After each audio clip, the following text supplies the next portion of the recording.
We can't stop talking about how big streamers are quitting Twitch. They're quitting streaming. But what about small guys? That's right. We've all quit streaming as well. That's actually not true, is it? It's just I've quit streaming.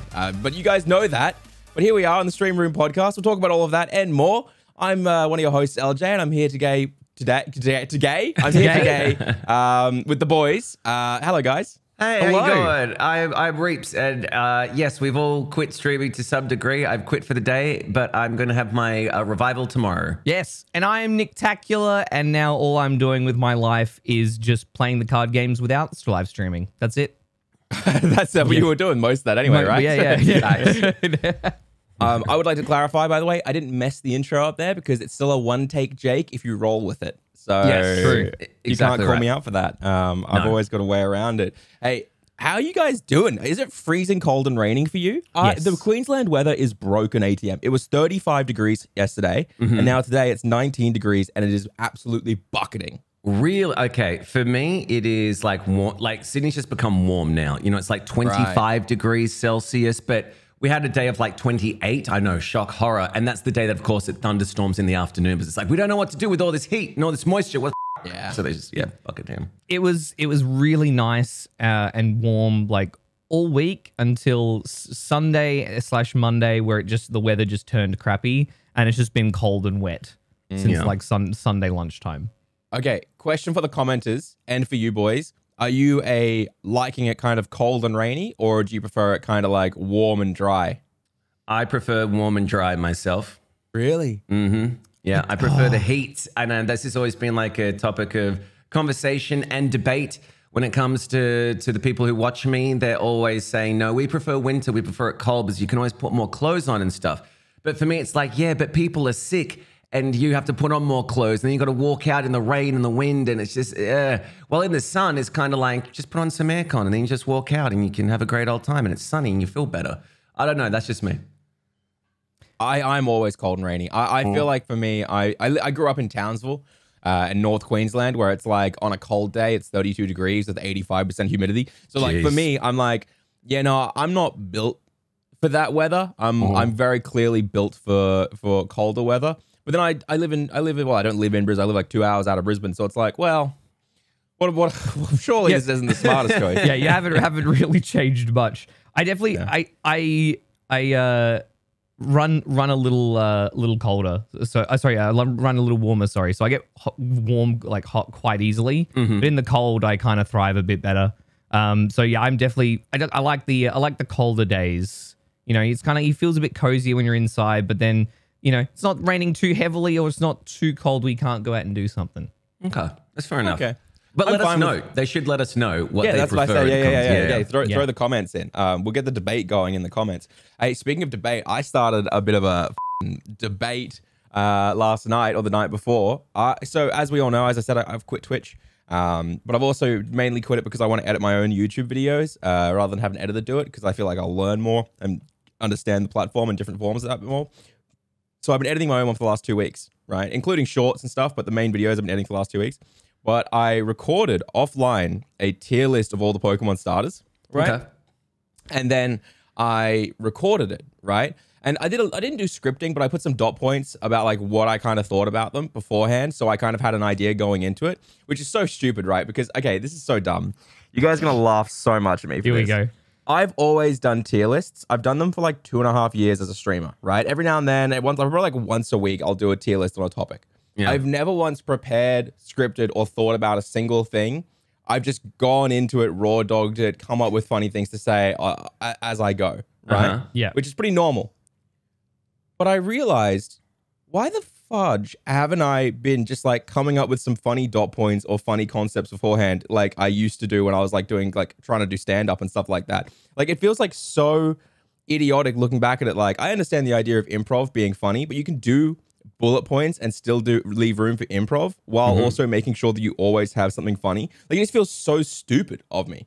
Yeah. Like, I don't know. Like, why did I never think to just come up with some jokes? It's beforehand? Like, it just seems super logical. Just so, you have some notes ready to go because you know what you're going to be going into. Yeah. Like, Prompt yourself.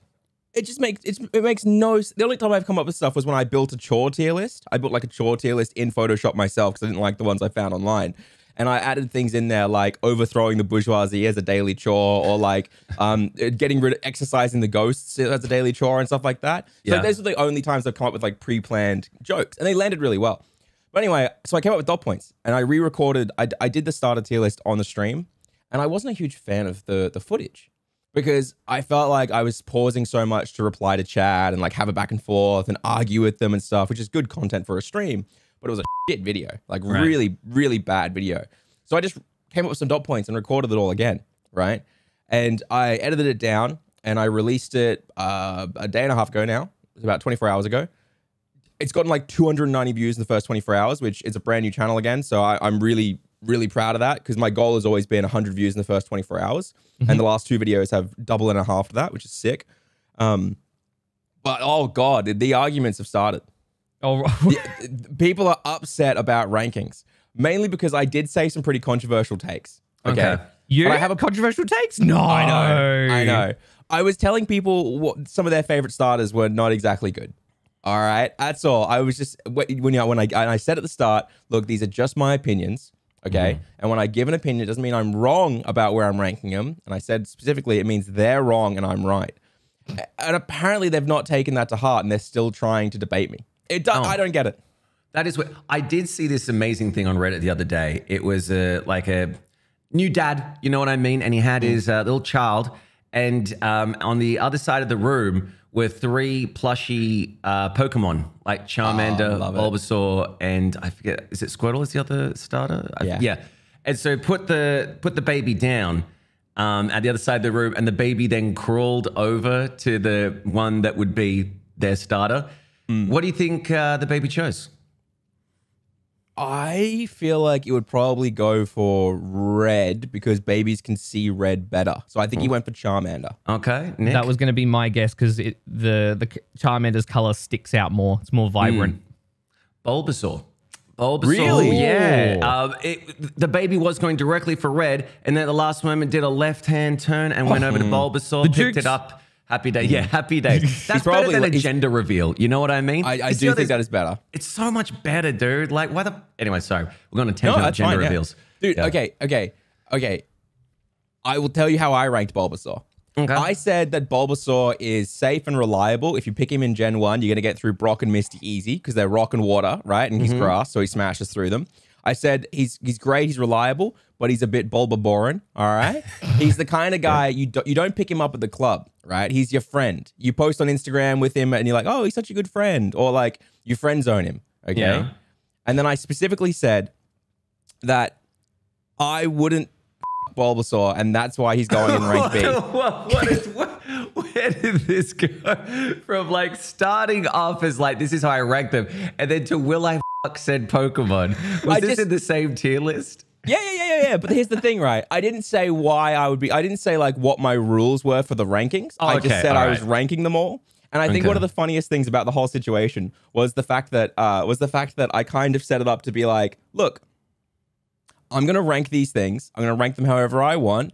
And the reason I ranked Bulbasaur like that and ranked him like that so quickly was I wanted people going into this to realize this isn't a serious concept. You know what I mean? Yeah. And people still didn't quite roll with it. How dare you say that about my starter? I'd fuck Bulbasaur. Like, that's what I've been saying to people. Someone's like, I disagree with this tier list. And I said to them, does that mean you'd Bulbasaur?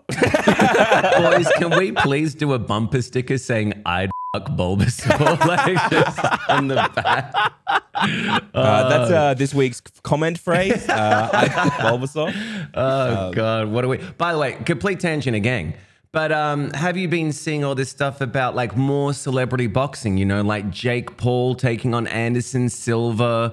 Like it seems everywhere.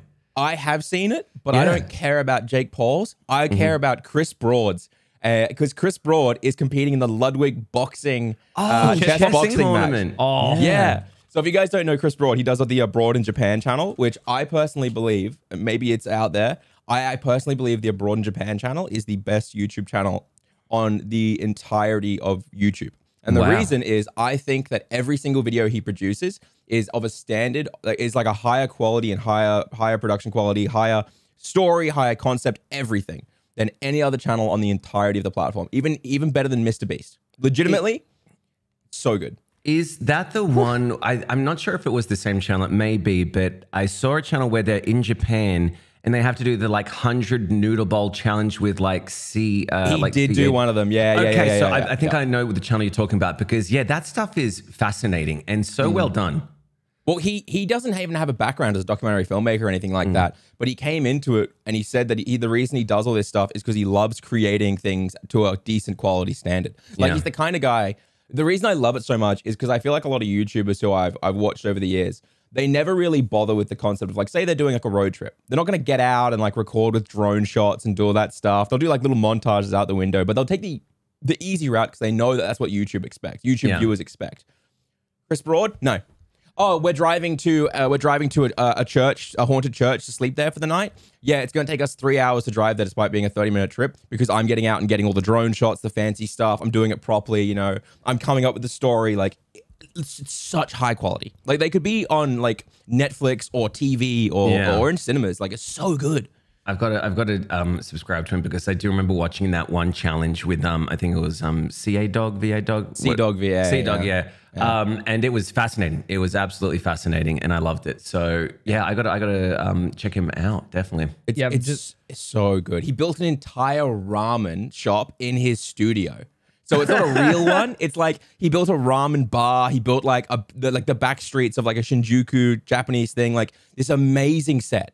Right? Like, it's so cool. It looks like you're walking around, like, literally in the back streets of, like, Tokyo and the ramen bars and everything like that. Abroad in Japan. Okay. Yeah, and he just films in there when he has to do, like, talking heads and stuff like that. And he streams from there as well. Legitimately, like, that's, like, the quality that he does on his channel is, like, something that I feel like no other creator has ever reached. Right? Wow. It's wild. Wow. I went and subscribed to him. I love his thumbnails as well. Yeah, his thumbnails are really interesting too because he's done this thing where he has like he has this video that I watched a while ago called "People Are Allowed Back in Japan" or "Japan's Tourist Ban is Ending," right? And it looks like it's just a video about Japan's bans on like foreign visitors and stuff like that and how it's ending. But when you actually click it, it's a comment video. He's replying to some of the most asked comments and stuff like that. But you don't see that from the outside, and the packaging is kind of clickbaity if you think about it from that sense, right? But in the video, he actually responds to one of the comments saying that sometimes his video is clickbait like that, where it's like, this is a comment video, but you've posted as a video about the tourist ban, right? Because someone asks about that and you cover it for 2 minutes of the 25-minute video. And he responds in it saying, I hate it. He goes, I hate my thumbnails. I hate all of it. Far more than you guys do. You guys think that you don't like the fact that my thumbnails sometimes have to clickbait you in. Trust me, I despise it more than you, right? It was like explaining the fact that like you have to, as a creator, be willing to play this game and be willing to do these things, right? To push the edges of it, to try it out and to really evolve who you are. Not lie, the content that they're clicking for is still in the video. Yeah. But at the same time, he was like, I need to make sure that I am able to actually get views. Right. And I think that's that was really poignant for me, to be honest, because like before that, I was really worried about like clickbait, you know, but even though I know the difference between clickbait and not clickbait, but it still taught me and told me to try a bit harder and push a bit harder. I don't know. What do you think? Do you guys get frustrated if like you click the video that says Japan's tourist ban 2 years later is ending, and then it's just a comment responding video where 3-4 minutes of it is about the thing you clicked for? No, if the content's good. You know what I mean? Like if you click on something and expect one thing, right? That understandably you can be a little bit peeved off because you're like, well, I was hoping to get this. But if it becomes like, yeah, this is basically the genesis or the catalyst for what came with this, you know, thumbnail and idea, and then you're kind of sucked into this other kind of format that they've created for you on YouTube, then to me, I think it's justified because you're so right. You can't just be like, if I just give them the thumbnail that's kind of like to the T exactly what this video is, chances are nobody's going to click on it. And they know that. Like for Mr. Beast, you know, when he does like, if you hit this red button, you get $100,000. He can't do that for the entirety of a 10-minute video because people are just there to see the goddamn, you know, will they, won't they? And of course, he leaves it till the very end as it kind of spliced throughout. So for me, it's like, yeah, it's justified, but it comes to the point where I think it's more on the drama channels where they go, Right. this person said this, and, you know, shocked Pikachu face, whatever it is. And then you go in there and it's literally one tweet that they've taken from their Twitter. And that's the whole genesis of the video and nothing else. Yeah, that pisses me off. That's interesting to look at, to be honest. Do you guys like the new rounded corner thumbnails? I dig it. Yeah. I love it. I dig it. Yeah.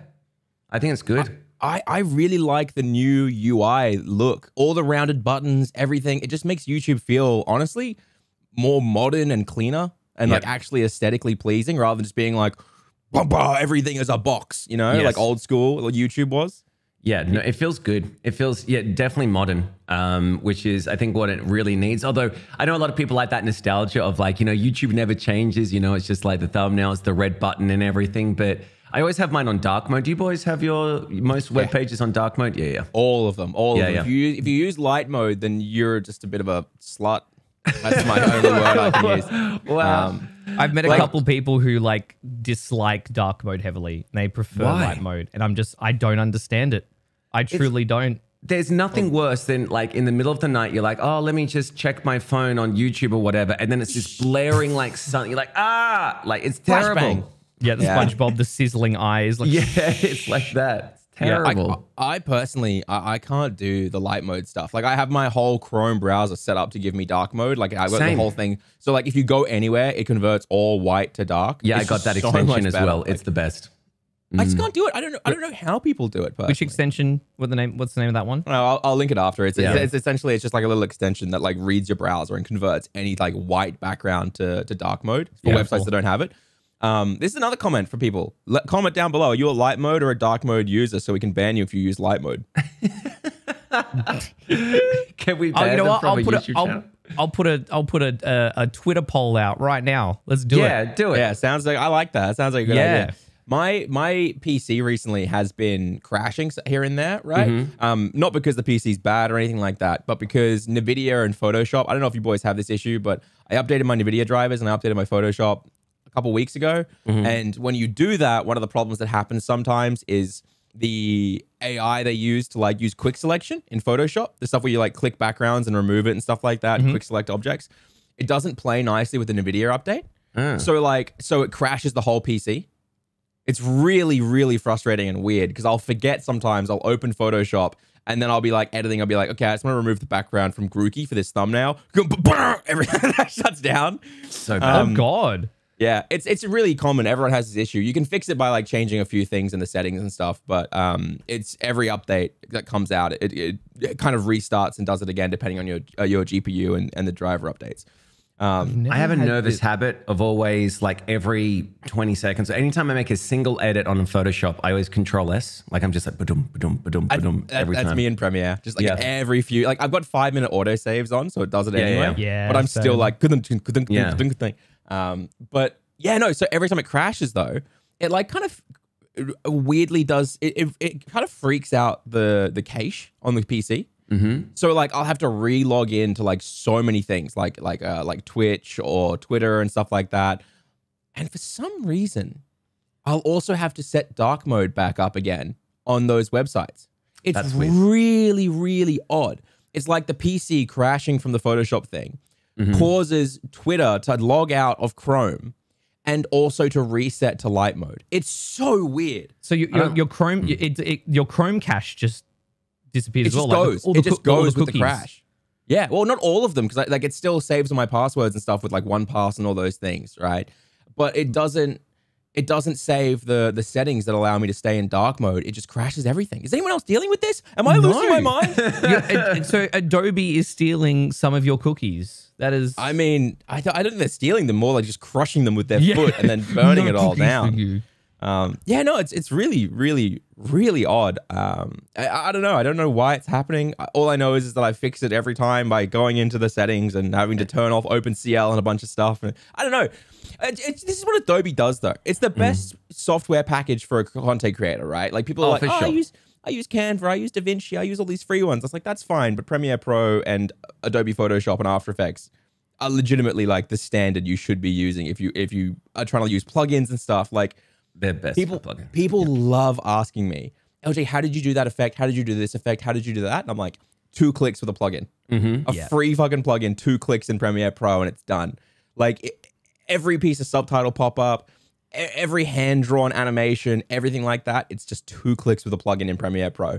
It saves you so much time, gives you so much quality. I have finally took a look at some of the Mr. Horse stuff. Oh yeah, so, Mr. Horse is great, but the conversion... You're gonna have to bleep all this. I have a rule. We don't tell people about Mr. Horse. That's right. Okay, yeah, bleep all right, that. I'll bleep it. We need people to think that we're very talented editors. Okay. All right. They can't know about how amazing the software is. with a plugin. Yeah, that's fine, but I'm not going to give them our secrets. No, I'm kidding. Obviously, I'm kidding. You don't actually have to bleep it. Okay, no, that's like this is like my secret sauce. When we made a Discord channel for like all these content creators in our group, and we like made a resource channel to share resources. And the first thing I did was just link all of the presets and things that I use that are free. And then I linked at the bottom Mr. Horse plugin for Premiere Pro, and I said, if you are editing in Premiere, everyone get this. And I think Reaps, you'd messaged me like 3 weeks earlier being like, hey man, I hate this software I'm using. What should I use instead? And I'm like, Mr. Horse, hook it to my veins. I was using Sapphire Boris FX. So yeah, it's good. It's so much easier. Like I'm so tempted to get the editor's bundle, but at the moment I just can't justify the expenses. I think do it slowly. Yeah. That's my thing is I invest in stuff for the Mr. Horse pack. So if anyone doesn't understand what we're talking about, it's essentially a plugin that comes free as a starter pack that has a bunch of free presets like transitions, sounds, animations for text, like all sorts of stuff. It's the free starter pack is amazing. But then they have like expansions, kind of like DLC, where it's like 50, 60 bucks depending on the software, or maybe even sometimes like 30 bucks if it's cheap.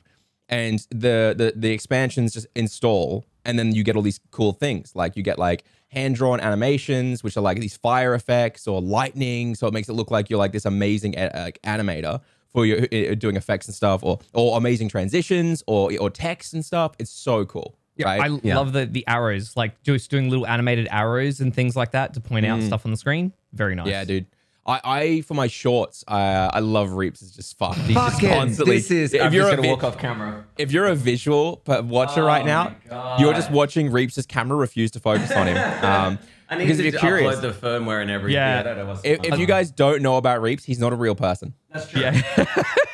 I think there's a Woody Allen thing about a person always being an actor always being out of focus in their screen. They're like, just change the f-stop and everything. Like, no, he's actually out of focus, and that's what I feel like at the moment. Like I'm this like fucking walking. I have a theory. It's the cap giving shadows. It could be. I have a theory. It's the cap giving shadows, and then the glasses also as well, and that matches together and won't autofocus you. I think so. I think you're right. But essentially, what I was saying is that with my YouTube Shorts, to add like a little bit of extra quality to them, I bought the hand-drawn animation pack because it comes with all these little effects and stuff. Dude, if you guys have seen my Charmander short, like the hand-drawn animations pack is what I used for that, and it just adds that little bit of aesthetic that makes people go, "Oh, this is clean. This is really clean." Yeah. That little bit of extra like polish that's like, oh, this is, it's got some little extra spice to it. It's but nice. It's not like the thing of like, oh, they're trying too hard on this video, which I think a lot of people try and do. Like they try and add all these different effects within the space of 10 seconds, like boom, boom, boom. Yours is just kind of like, you had the fire and then you blew it out. Like that's subtle. Like people wouldn't even really think, oh, it's just like additive as well, as I was saying, yeah. I was editing a short the other day where I was talking about whether I could beat Dratini in a fight, and I just said like, yeah, I could totally I could survive long enough to beat him up. I'd turn that Dratini into sashimi or something like that, as I said. And I edited the whole thing, and I didn't release it. I exported it, and I watched it back, and I thought, this is too much. Okay. There's too many little effects here and there and stuff like that, and I don't like it. So I went back in, deleted all the effects. Right. This is like 2 a.m. in the morning. Like the short is supposed to go out in like 3 hours, and I was like, I'd done it really late because I wasn't feeling well. And I was like, no, I'm not going to half-ass this and just put this out even though I'm not happy with it. Went back in, deleted all the effects, went into the hand-drawn effects that I have for Mr. Horse. Got this little animation of a knife. There's this animation of a knife being like drawn in really quick. And I had that drawn in really quick. And then I had it rotate over, like I animated it myself to rotate over, fly into the screen, and then fly back out across the middle of the Dratini. And then I duplicated the video layer for the Dratini. And then I put a mask across one of them that goes up sideways where the knife goes, and a mask on the other one that goes up sideways where it is. And then did the swap of the inverted. So that way, after the knife moves with a little, I also put my own little sound effect in. And then I animated them to go like kind of like the old samurai kind of movie stuff. Yeah. Yes. And it was so much simpler than what I had prior. But as well, it also just got the effect across that I was going for. Like, it's so much better and so much nicer. I was so happy with it though. But yeah, awesome. Mr. Horse, everyone, if you're editing with Premiere Pro, that is the go-to, 110%. Yeah. I'm a plugin fiend. I love finding good little stuff like that. Another one that I use a lot for like little animated effects is Motion Factory. You can get ones like they've got this like little animated effects pack. It has like the After Effects version and a Premiere version. And it's great. I use it for a lot of stuff. Because they have two versions specific to the software, like when you drag in the Premiere ones, like they work, like they just run beautifully compared to previous like motion graphic template stuff. So it is, I love finding good plugins that just speed up the workflow and I'll give you more options to add those little enhancements. Yeah. Well, it helped so much with my video that I released 2 weeks ago, which was, I did this video where I versed Iona, who was, everyone who's listened should know, she was a guest on the podcast.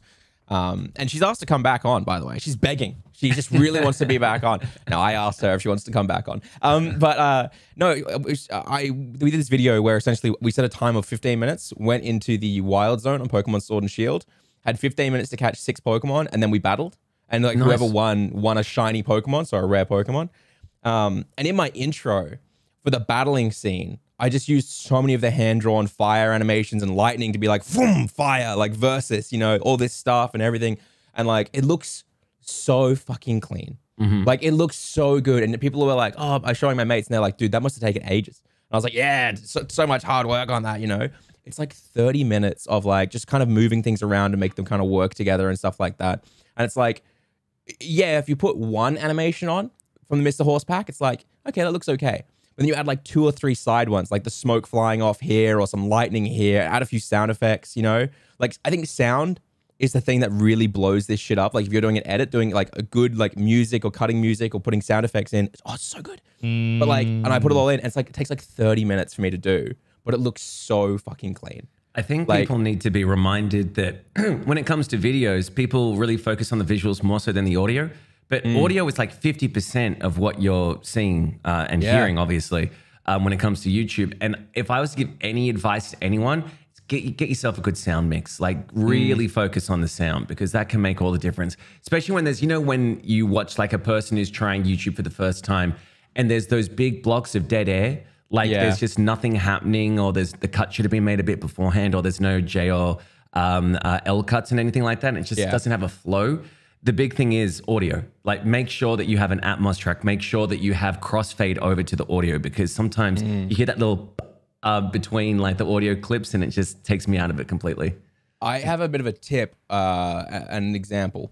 So on your topic there, right, of putting time and effort into it, right? One of the things that I think people don't realize is how many different song tracks a lot of videos use. Right? Is people will watch like an Alpharad or a Point Crow or a Small Ant video and stuff like that, or a Ludwig video, and they won't realize just how many different songs are actually in those videos, right? Because there's such, when you implement music and stuff well, people don't realize how important it is. And so on this Pokemon tier list one where I ranked all the starters, what I did was, for every generation of starter, I used the music from its starting town. So like when I'm ranking Charmander and stuff like that, it's Pallet Town, which is the OG nostalgic Pokemon Red and Blue starter town music. Then I go into Gen 2 and I didn't use Gen 2 starter town, I used Goldenrod because I think it's more nostalgic to use Goldenrod. Yes. And then like when I got to Sun and Moon, I used Sun and Moon. I used Scarlet and Violet stuff that's out. Like I put all this time and energy into it. Not a single person will comment on it or notice it. No. But I know for a fact that it does so much more to have like 8 or 9 songs that fit the mood more than just having the same Goldenrod on loop the entire way through. And I think that's a big mistake people do, is they use the same one. On Stream Scheme, I have 4 or 5 songs that I use throughout the entire video, every time. Yeah, 100%. And like, especially in a video which is, you know, it has a concept that they kind of like craft a narrative. Like, for example, like the challenge videos that like Point Crow and Smant do. Like they'll, you know, you have the music match the pacing of the video as well. So as things start to get a bit more intense, they, you know, using a different song, maybe slightly a bit more upbeat, a bit more intense, and it just subtly amplifies what's going on, and emotionally you feel that, but you don't realize you're feeling that. So it's really powerful. Speaking of challenge- Pokemon. Oh, sorry. Go. I was going to say a really good example of that is the challenge video I did with Iona. It opens with me saying I'm trying to steal a shiny Pokemon from her, and that's why I've created this challenge. So I literally used the OG Team Rocket theme as I start, right? And like, it's such a small touch, but it fits so well with it, right? And then the challenge starts, and it's like has all the Pokemon music and stuff. And then when we get to the battle scene, and it goes into the verses and everything like that, I used the Pokemon Black and White Cynthia. Is it Cynthia? Yeah, I think so. Cynthia battle track. And maybe it's sorry. I'm talking about Diamond. Yeah. And I used the Cynthia battle music. And it just is that small touch of like figuring out like, okay, what do I use here that fits the video's topic and also fits what's happening in this moment. And I find this is a huge thing. When I used to do documentaries, this was like my biggest gripe was I had like producers who'd be like, yeah, just get some stuff off Premium Beats. Or they'd be like, hey, I've got this friend of mine who does music composition. We'll use them. And they'd like give me their tracks, and their tracks would be like these terrible like MIDI piano tracks that like you could tell were bad. And I'd be like so frustrated. So like when we started doing stuff, when I was at the end of my like my film career, before I moved on to do other things, I was literally hiring actual like musicians and stuff like that who were these talented, amazing like teams of musicians to do my backing tracks. I just give them the entire film. And then I'd say what the moods were, everything like that, and what the instruments I'd want, and they just score the entire thing. Yeah, it was, and it just made the films so much better. Like it just added so much to them. The music. Sorry, Nick, you can go. I was gonna say, speaking of Pokemon, have you boys seen the latest Pokemon reveal for the new Scarlet and Violet games? No, I know Reeps hasn't because he doesn't play anything like that. But I haven't because I don't click any of the trailers. I want to go into it surprised and blind. Okay. Do you want me to talk this? They just revealed the Pokemon. It wasn't like a thing for the rest of the game. I don't know if I want to know, to be honest. I don't know. I'm kind of excited for the idea of going in fully surprised and blind. Okay. I mean, I'm surprised you hadn't seen anything just crop up on Twitter just by chance. I've only seen the starters and the legendaries and the professors. Like otherwise I've seen like nothing other than like people have messaged me, like Iona loves to message me and be like, it's open world. And I'm like, damn it, Io, stop it. Okay, for your sake, I won't bring it up. I'll let you go in completely blind to it. Are you excited? Very fun. Yes. I'm super keen. I think it's going to be one of my first YouTube streams. Wow. To be honest, because it'll be, that's like November 17th. So I've got maybe like 2-3 videos more that'll go out before then. And then a bunch of shorts will go out as well because I'm uploading shorts on the main channel now, which I'll cover that in a second. I want to talk about how much that actually did on my latest release. I think it's huge, right? But yeah, so I'm really, really keen. I think it'll be my first like YouTube stream. Okay, that's really good. Actually, and that's something, I always wanted to talk to you about as you're stepping away from streaming quite heavily. Yeah, how often are you going to just do sporadic YouTube streams, or are you going to primarily do like one YouTube stream a week? Yeah, we should actually talk about this like in general because people may not have the actual idea. So yesterday, LJ on their Twitch stream said that I went live. I went live with the Go Live. Goodbye, Twitch. You were amazing with a heart emoji. And my title was my last stream with a heart emoji. And the funniest thing about that entire situation wasn't anything other than the fact that so many people came in who weren't following, who were first-time chatters, and would say, "You're leaving?" No. And I would like call them out. I'd go, "You're a first-time chatter, and you're not even following. What are you upset about?" But people were lovely though. I only went live for an hour just to explain my thoughts and like walk through it and everything like that, which I can briefly summarize. But like, people were really supportive and amazing. But I have a bit of a strange take. Okay. I guess I knew, but also didn't know how much it had the streams had affected people. Like, because people were sending like in messages in Discord and stuff like that, like talking about how it had changed their life for certain reasons, right? Like one person wrote this lovely message, which was like a big, like 3-4 paragraphs talking about how before they stumbled upon my stream back when I had like 10-15 viewers, they called themselves a shut-in. They said they never had the confidence to talk to people. They had no friends and all this stuff, and they were struggling. And then they said that by being a part of the stream community, they made friends and they interacted in Discord calls, which is something they never thought they'd do. And they played games and did all these things to the point where they came to PAX. and they met all the people from the stream community at PAX and played games and board games and hung out with people, and how they said, and they specifically said the words, I can confidently say that if it wasn't for stumbling across your stream and the stream community here, my life would be very different. Wow. And I guess I'd never really, I understood people had made friends, but I never really understood the impact. Yeah. How much it had affected people. I guess I just like never really clicked for me. And I'm sure that you guys have the exact same thing, right? But essentially, yeah, another thing people kept saying I was clickbaiting, and I was like, this isn't clickbait. This is my last Twitch stream. I am piecing out. And there was a lot of conversation. People were like, why? And I explained that like the time input versus return doesn't really fit. Like going live even 3 days a week. I feel like the real problem is going live 3 days a week isn't enough. Like I go live 3 days a week right now for about 4 to 5 hours, or I did. And I feel like that isn't enough to continue to grow a sustainable stream, even with external funnels, right? But at the same time, it's too much time taken away from creating external funnels. You know what I mean? Like it's this really, really weird and frustrating balance. And I'm sure you guys get it as well, trying to create high quality concepts and clickable videos and stuff like that, while also investing so much time into streaming ideas and into going live for 5-6 hours multiple times a week and stuff like that. And I feel like it's an unreasonable balance for the resources that someone of my size has, you know? Yeah. 100%. Like I like this week I officially dropped down to 3 days a week from 4. So I'm gonna, my primarily will be Tuesday, Wednesday, Sunday. This week I have to swap Wednesday to Friday because I have to pick up my parents from the airport. But otherwise it'll be Tuesday nights, Wednesday nights, and Sundays. So I'll have 2 Yu-Gi-Oh streams, Sunday and Tuesday, and then Wednesday's my variety night. So like that's kind of what I want to go for, and I'm still putting in the high quality effort and energy that I bring, but just having just that like the extra night to just work on, you know, YouTube edits and anything else that I need to work on and things like that. And also a night to go through and just, you know, make more TikToks and shorts from like the Yu-Gi-Oh streams as well. Having that extra time, I think is just benefit me greatly. And then I'm also going to be sticking to proper like end times as well. It's like I'm always starting at the same time, but I'm ensuring I'm always ending around that same time that I want to end. So that way I can get a good sleep and start a good schedule. Because I boys, as you know, I'm a bit of a night owl and I'd like to sleep in a bit. But this past week actually changed that. Was waking up early at around like 9:30, getting a good start to my day, working my butt off on a review that I've got upcoming. So I'm trying to do better, be a better creator. You know, that's awesome. Get more out of my day. Yeah. I find I'm more creative early in the morning as well. Like I find that I come up with more ideas for videos between like 8 and 9 a.m. in the morning.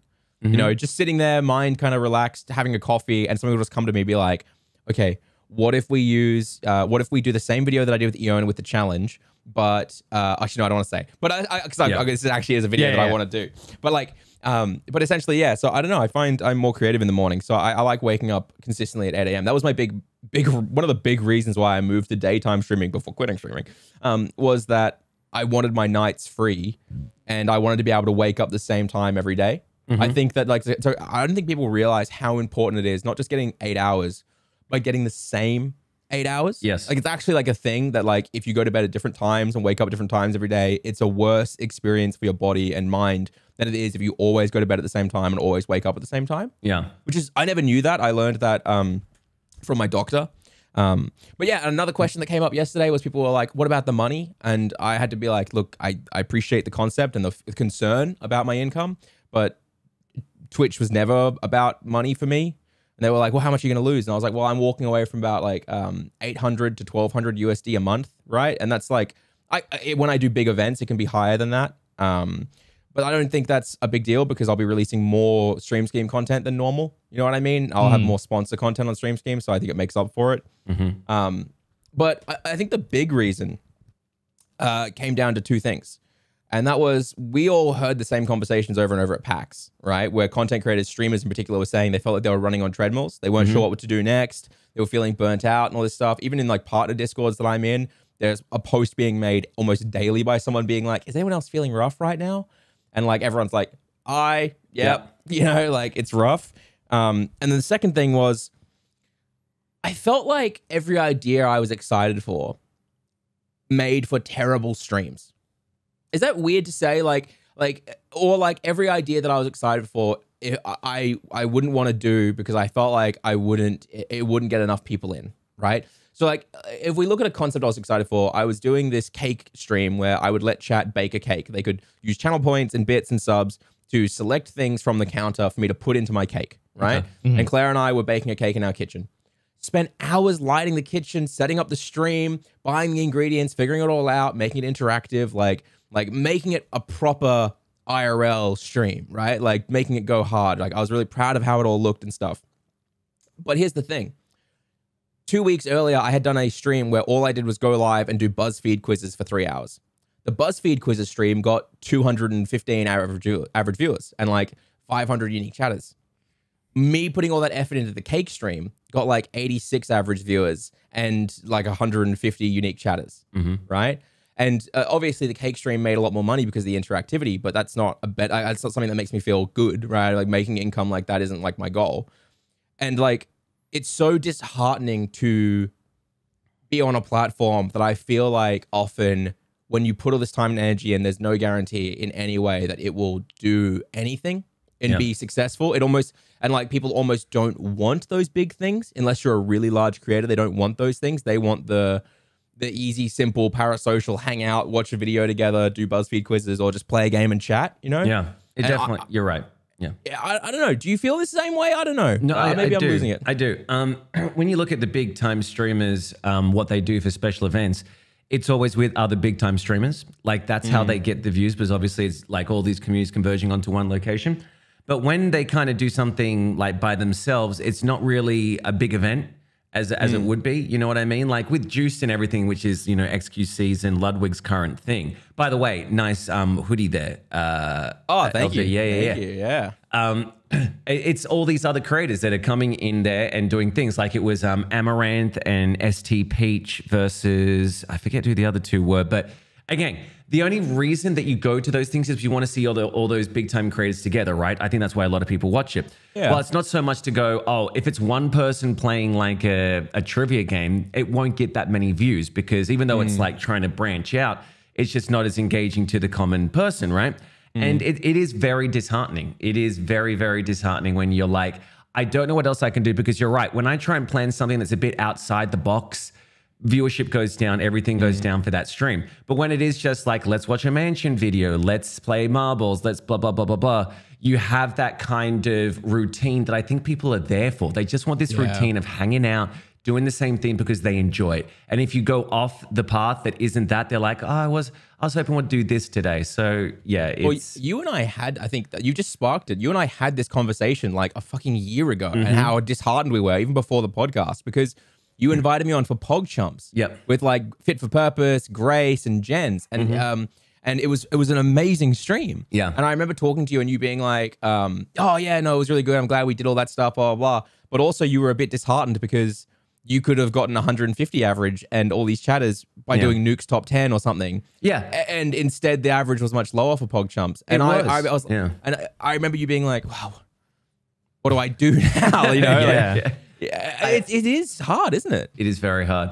Because I did also try and apply to put like PogChumps on the front page, you know what I mean? Because they go, message us if you've got like an idea that you think would be good as an event. And I was like, well, I'm going to get all these things. We're going to do it for charity. And I thought that'd be a great kind of idea, but they're like, they didn't really get back to me. With no charities. Yeah. That's the big thing. You can't have a charity on the front page unless it's specifically created by Twitch and you've been brought on by Twitch to do it. Yeah. I don't know. Are we allowed to say? I can say whatever I want. I'm not even a partner anymore. I'm a partner. Well, it's gotta be careful. Well, I mean, the thing, that it really sucks, and it's probably a combination of like, I think people like the idea of seeing, you know, a game show like that live, but at the end of the day, you know, they're coming in for even just a little bit of the interaction and the engagement, and they can't because your focus is on making a game show. And like your mods had to constantly remind people that, you know, you are focusing with the guests, running it to make sure it's a good show, it's entertaining and things like that. Almost any collab at our size as well. Like we've talked about this on the podcast multiple times. Any collab of our size is almost always worse for your average and your chatting, right? Like it's because people are there to interact with you at our size. They're there to interact with the 80 to 120 average viewer streamer, right? They're not there because you just make such high quality content all the time, even if you do, but that's not why they're there for. And so the moment you're collabing, it all just like tanks, you know, like Reaps and I did Boomen the other day, which I want to talk about Boomen as a game in a bit, but because I got some takes about Boomen. But I find that like I love doing collabs, but at the same time, they're so unhealthy for the channel. Is that weird? That's so weird, isn't it? That like it's good for us and mentally it's good for the content and the stream and stuff. But if you're talking analytically, it's so bad. For it always goes down. Yeah. And everyone's talked about like, I mean, a lot of people have talked about how, you know, collaborations are you know, almost mandatory to kind of help reach new audiences. I mean, you know, Devin Nash constantly talks about it as well. But it's interesting seeing that, you know, when put into practice, it can actually hurt things at the same time. Like I think while your average may take a dip, especially if the collab game is different content to what you normally, you know, we normally do, or different to the games you normally play. I mean, there is the benefit of reaching that new audience. And I think from what I've experienced when I've done like repeated collabs with like the same groups of people, there's more of an intermingling of the viewers. Yeah. Because it's not like just some new person. It's like, oh, I remember this person. Their dynamic was good from last time. I might actually go and you know, go into their stream a little bit.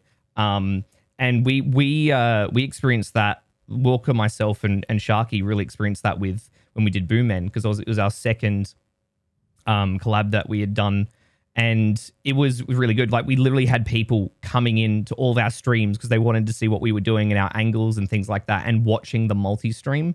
So stuff like that, it went really, really well. I think though, here's the problem with that though, right? And I totally agree. It does well sometimes, but will those people who came from Walker and Lonely Shark, who love horror, watch you play Yu-Gi-Oh? You know what I mean? Like exactly.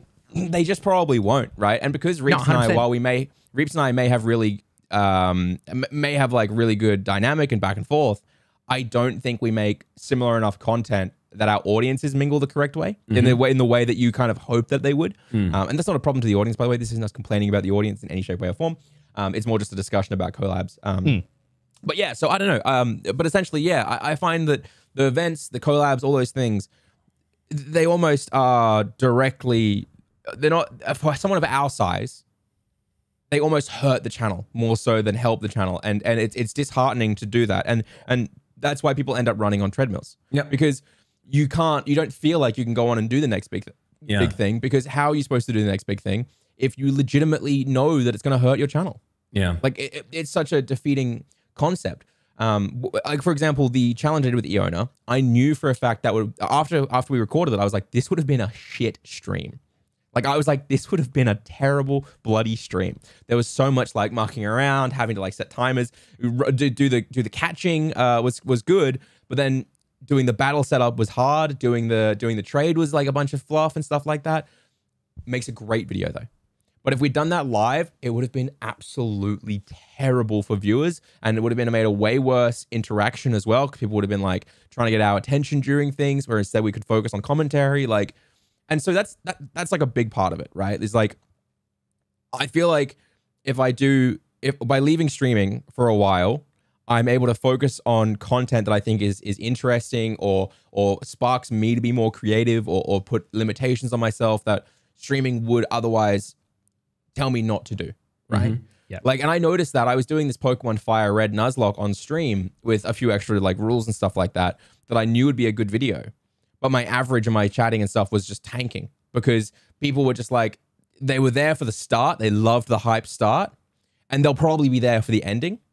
But everything in the middle, they're like, ugh. Yeah. You know what I mean? Yeah. And Ludwig talks about that as well. I was feeling this, and then I went and watched one of the Ludwig Pokemon videos. And he says the same thing in the video, right? And actually pulls up his Twitch tracker and shows how his starting stream had like thousands of viewers, and then everything in between dropped down to like hundreds of viewers, and then the final one went up to like tens of thousands again. Like, and he was like, it's just part of the content. And I was like, just the platform just works so heavily against you. Yeah. I don't know. I find it really, really hard. So I announced on stream that I was leaving, right? And people were lovely. People were super, super kind. But at the same time, it kind of made it feel like people thought I was dying. I can imagine. Like seeing that clip that was shared and like seeing some of the comments, it's like, yeah, it was very like super like, oh my God, I'm gonna never see you again. It's like, no, but I was like, you're gonna get more content and higher quality content. I'm already proving over the last month with COVID, I was able to produce higher quality content and more content for you guys, right? The only difference is you're not going to see me 3 times a week live, just sitting here talking. You may see me instead once a week on Fridays on the YouTube channel. Yeah. And it's like, I don't know. I really like, I was like, is it this big a deal? Like, you know, like I felt a little bit sad because I was like moving away from streaming and I was moving away from the community and stuff like that. And people kept bringing up these references from like 2 years ago, right? Like they'd post a reference, you know, my moment. I gave everyone a moment. So anyone who was there like for the final stream, I gave them a moment at the end. And someone wrote a reference to the foot tattoo story. If you guys remember the foot tattoo story from my community, I won't go into it again. And I read it out and laughed. Yeah. And I read it out and laughed. And then I thought to myself after, I was like, oh shit, I should check to make sure that didn't end up being the moment. And the moment is literally me being like, I'll catch you guys later. The foot tattoo, me laughing my ass off at the foot tattoo, and then me just continuing along. And I was like, oh, fuck. But yeah, I don't. People were really, I guess, really kind of concerned, right, about the community aspect and losing all these memories and memes and stuff like that. And I said this on the stream. I feel like that should have made me feel like I shouldn't, like leaving would cause issues, but it didn't. All these people worried about these memes and stuff like that and bringing them up and like, not worried, but bringing them up being like, oh, never forget, no one's going to know now, blah, blah, blah. We're losing this, we're losing Gary, we're losing all these things. It actually made me realize again and hammered it home even harder. No, doing this move and making consistent long-term content and videos is way stronger for the community. Yeah. Right? Because now anyone who joins my community, say they watch the video with Iona, they all know, oh, hashtag Iona murdered God, right? Which is the entire comment section of that video, right? Because of a bit in it, right? A meme in it. And like these things will live forever now.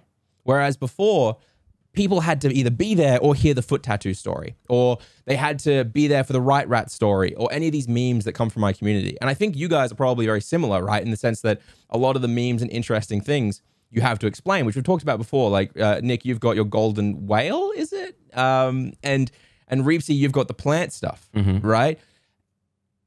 And everything people were saying kind of just hammered home why this move and why this leaving is so necessary for me to be able to create content long term. And someone said something really interesting. They said, if you're going to stream once a week anyway, why don't you just stream on Twitch once a week?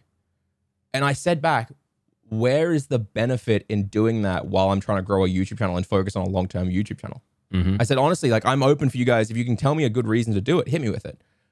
Not a single person could come up with a good reason to stay streaming on Twitch once a week instead of the YouTube channel. Like someone was like, you'll still, because of all your subs and stuff. And I'm like, well, I don't want people to pay for content that comes out once a week. Yeah. You know what I mean? Like that's not what I want, you know? And someone else was like, well, why don't you just do all of it? Why do you have to give up on streaming? And I was like, do you know how little resources that I actually have? Like to hire an editor or edit myself or do these things and stream, you know, like, yeah.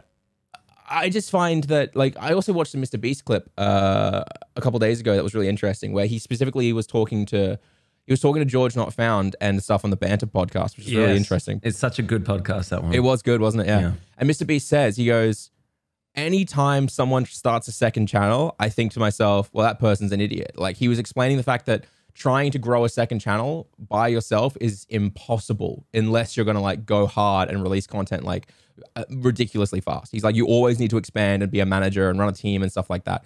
And I was like sitting there thinking to myself, yes, this is what I've been saying to people for so long, you know? And I feel like to take on the challenge for myself to do Stream Scheme and the LJ one, if I also streamed at the same time, I would essentially just be setting myself up to be like, yeah, I'm always going to be half-assed and mediocre. Because you can't put all of yourself into these things. Like I think it's physically impossible to spread yourself that thin and still be successful unless you have a whole team of resources or you are addicted to cocaine. Yeah, straight up. Like, I think especially, I want to say, smaller creators who are primarily streaming and not really doing much else on the side, or people, coming into this brand new, don't fully understand how much streaming actually takes out of you, and how much, like, not just physically, but also the mental stroll. Like, okay, sure. Like, you could go through your day, and then, you get ready to go live, and then you go live for a few hours, and then after stream, you're like, oh, like, I can relax now. But when you consistently do that multiple times a week, months on end, like, it's a huge toll that it takes. And that's one thing I'm looking forward to as well. It's like having that extra night off to have to just conserve that energy, sit here editing or idea planning, things like that. I'll be able to bring more energy to the streams that I will be doing. But it's a lot of work. And like a lot of the points you've touched on, LJ, like as time goes on, like I've got more of a drive to be focusing on the Yu-Gi-Oh YouTube channel, because that's going to bring in more viewers. I can do a lot of the ideas that I have and that I want to do. Whereas like in a live format, the most of the thing that you can do is just kind of play, or, have a concept for the stream for that night for what you're going to do. Whereas with a YouTube channel, you just have a lot more options to what you can do. And then in terms of, building the external funnels, the idea is hopefully someone likes your content enough that they will decide to go to the description of the YouTube video, click your Twitch link, and go across. Well, that's when they said, when I said, tell me a benefit, someone was like, well, you've already got the channel established, and if you're making YouTube content, they'll just come across. And I was like, well, why would I do that though? Why would I make them manually click something? And they were like, well, people do that. And I'm like, maybe like 10% of people do. Like, I know how little people do that, because on Stream Scheme, I've every single month, I have like 500,000, 600,000 views coming in monthly. I am not getting 500, 600,000 people coming across the Twitch. Yeah. Like, that is just not a concept that I'm getting. Like, I can see the Bitly link clicks. Like, I can pull them up now and see what I'm bringing in monthly. And it is nowhere near that. Yeah. Right. And people can be like, well, it's because you don't do the same content over on stream. And it's like, I do agree, but that adds to the problem, right? Mm-hmm. Like, that adds to the conversation of, if I look at the LJM channel, if out of 500, 600,000 views a month, roughly, I will average about 2,500 clicks to the LJ channel, right? Like, that is such a small amount of people, right? Now, imagine if I was getting that many views and I was streaming on Stream Scheme. Yeah. They don't have to click anywhere else. They're subscribed. They like the content, right? It's right there, and that's why Iona has seen so much success moving over to YouTube part-time, because she has an established audience who love her content on YouTube. Her videos are booming over there. And then she goes live and does the same style of content, the cozy content. And they're like, oh, I've never, like, they say this in her chat. They go, I've never watched a stream before, but I'm subscribed to you, so I got a notification, and here I am. I'm really enjoying it. It's like, I don't think people realize this, right? I think people in their heads are like, yeah, we go to Twitch to watch live streams. And it's like, yeah, like 1%. Like this tiny, minuscule, absolutely drop in the ocean of the internet funnel go to Twitch to watch live streams. There are so many people out there who would love to watch live streams, but are never going to go to Twitch. They're never going to make an account. They're never going to click those things. They're never moving across. They watch YouTube daily, though, and they would watch streams if they liked your content and were subscribed to your YouTube channel and they got a notification. Yeah. I think you're right there. I think it's about the platform. People are very, ingrained in YouTube, and to learn, as we've said many times in the past, to learn the Twitch culture, to learn how things work, all the different sayings, what bits are, what subs are, it's confusing. So obviously it's just going to be in the thing that makes it easier for you, because while we may have a lot of free time to go on the internet or different platforms and stuff, and we know, a vast majority about what it's all about, a lot of people out there, 99.999%, are just kind of like, oh, I know TikTok is a place that I can watch videos. That's like, it's base level. Twitch is a place of streaming. I'm not in streaming. YouTube, I watch videos here. But, there is a strategy for us, but that they don't realize, or that they don't know, because they're just like, I got 30 minutes free tonight to watch something. I'll go on YouTube. You know what I mean? It's not like, if you've got 30 minutes free or an hour free, what are you going to spend your time on? Are you going to go to Twitch to watch an hour of a stream, or are you going to go to YouTube to get a very specific amount of information and entertainment within a category that you know that you'll enjoy? And I think a lot of people are going to go for the YouTube route. Well, what you just said there really hammers home what I talked about with Sharky on the episode. We were talking and it hit me. I was like, I used to think that Twitch culture was a strength that Twitch had, right? And everyone agrees that it is because we've all said it so much. But I don't think it is. I think it's a weakness now. Like, I legitimately think the Twitch culture is a massive, massive hindrance and weakness for new creators trying to bring people across to the platform. Because it is impossible to teach them everything they need to know to feel comfortable in those locations. And they will bounce so fast because they don't understand the etiquette or the concepts. They go, why is everyone writing Kappa? Or they're hesitant to talk. Like, it used to be this concept of, yeah, that's what people do. That's what it was. The culture was so fucking cool. I actually think it's more detrimental to a creator trying to grow an audience now. Yeah. Because it's less approachable. It's because there's a lot more going into it. Yeah, exactly. Well, why do you want someone to come to you? Exactly, right? Like, why do you want someone to come to your stream? Do you want someone to come to your stream because they like Pokemon and they've seen you making Pokemon content and they want to keep watching your Pokemon content? Or do you want someone to come to your stream because, well, Twitch is where we watch live streams? Yeah. It just makes sense. Yeah. It just doesn't make sense. Yeah. It's difficult. It's like a really hard place to be in because I think we all know at heart we love streaming, right? But to grow in streaming, it's practically near impossible unless you have some things go your way. You're a part of a team. Like you look at Kai Cenat, he's part of the W crew and everything like that. And they boom. Community. Yeah, exactly. They boom because they have those kind of connections, right? When we're talking about collaborations, I just want to point on this. If you collaborate with a streamer who has a lot more viewers than you, that's a great collaboration, obviously, because they're literally saying, yo, I feel comfortable enough with you coming into my kind of community and feeling like we got the same content. But if you are of like similar sizes, you will get some cross-pollination, obviously, in terms of it. But it's never going to be a big thing of like, oh, wow, I'm booming. So the only collaborations that work, and, you know, quote me if I'm wrong and everything like that, or even put it in the comments, but you have to collaborate with bigger streamers. I know that's really hard to do. Yeah. But to see any kind of growth, because otherwise you're stealing, well, I shouldn't say stealing, you're trying to take other community members from different communities that are on the same level as you and even like then, be alive at the same time. Alive at the same time. Exactly, so they're not right? going to cross over. Something I found really interesting after doing a bunch of collabs with the Reaps was how many chat hoppers we had, even when we weren't collaborating after. Oh, yeah. Like I never realized this until I was live and someone said, what did you just say? Sorry, I'm watching Reaps and you at the same time. Yeah, I get that all the time. A bunch of people were like, oh yeah, I'm in both chats. I'm just hopping back and forth. Same. And I was like, all the time, LJ. All the time. Like, he's playing Scorn. I'm doing like a Nuzlocke. Like, how are you in both chats right now? Like, I was so tempted to send one of them over and like start sending like little messages back and forth to each other, like a carrier pigeon. Yeah. Like fly my pretty. Tell him to finger that machine meat. And I would, LJ. I want to wrap up the YouTube versus Twitch stuff, and then I want to talk about Boomen.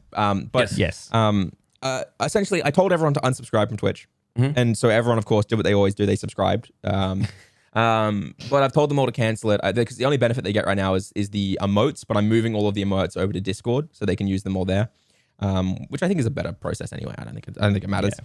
Because that's where most people like to use emotes. I covered the lack of resources, but a big thing was I also just, maybe this one is a bit of a bad take.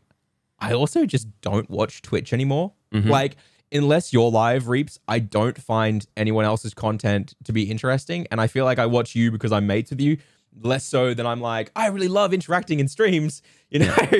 And if I'm lurking, it's just not interesting. I'd rather just watch like a CoffeeZilla video or like a Chris Broad video because it's just like, it'll always be a better and higher quality experience. For sure. Even if I can't engage with people. Yeah. And it's like, this is maybe the biggest thing to take away from this whole conversation, if you're listening to this, is if you don't even like watching the type of content that you're producing, why the fuck are you producing it?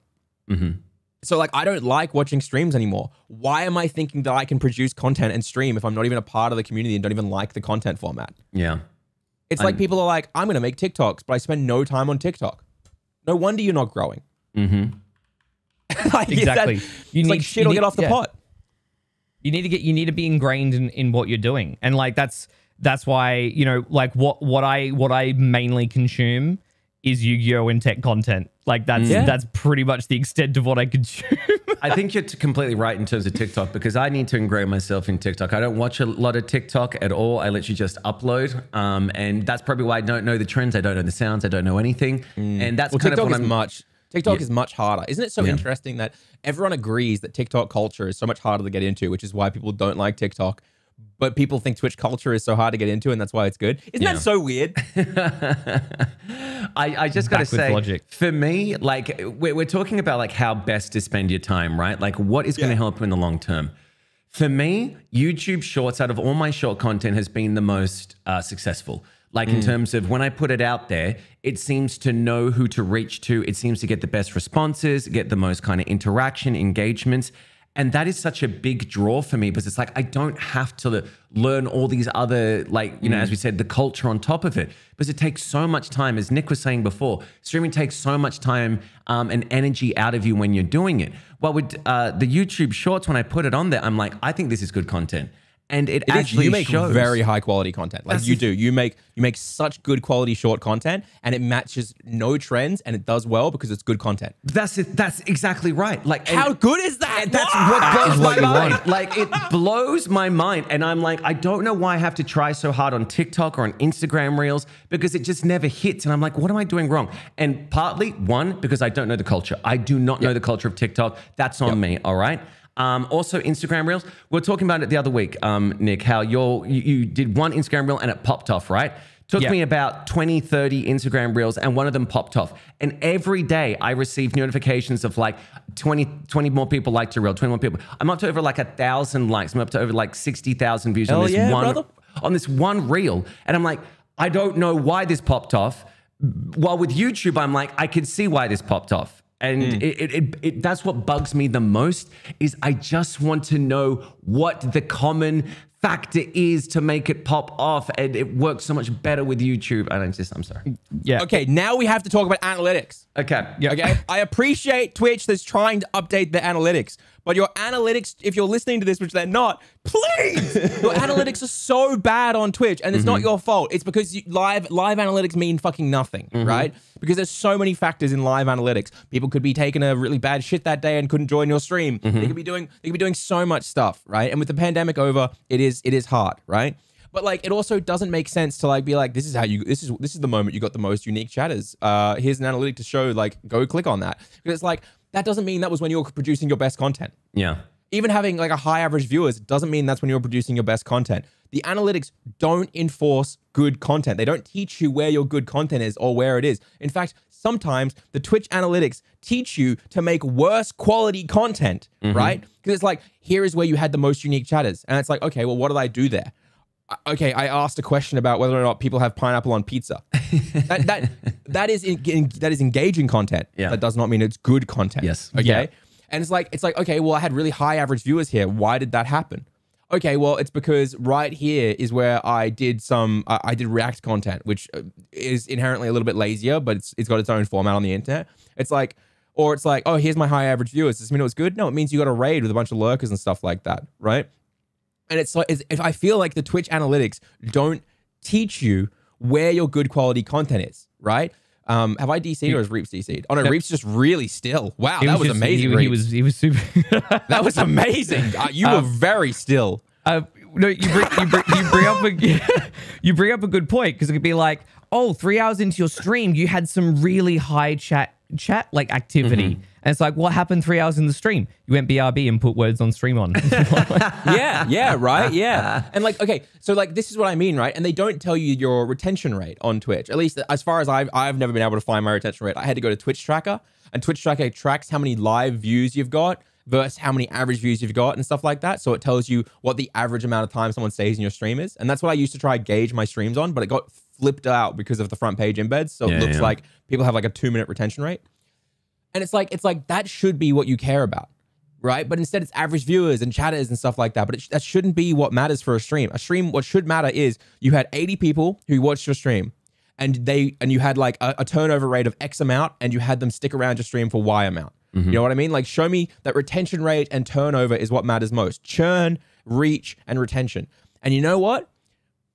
That is what YouTube gives you. That is what their main analytics are. When you go live, I've been live on YouTube a few times for Stream Scheme, and when you go live there, it says in big fucking bold letters, here is your stream's retention rate, here is your live views, and here is your average views. And that is so much better so that I can learn what is going on. And I think they understand that because they've made YouTube's analytics for videos such high quality. Yeah. I release a video, I know exactly why it did well and why it didn't do well, right? And that's why these last 2 videos have done better. It's because I was able to see everything wrong with the previous videos and improve myself.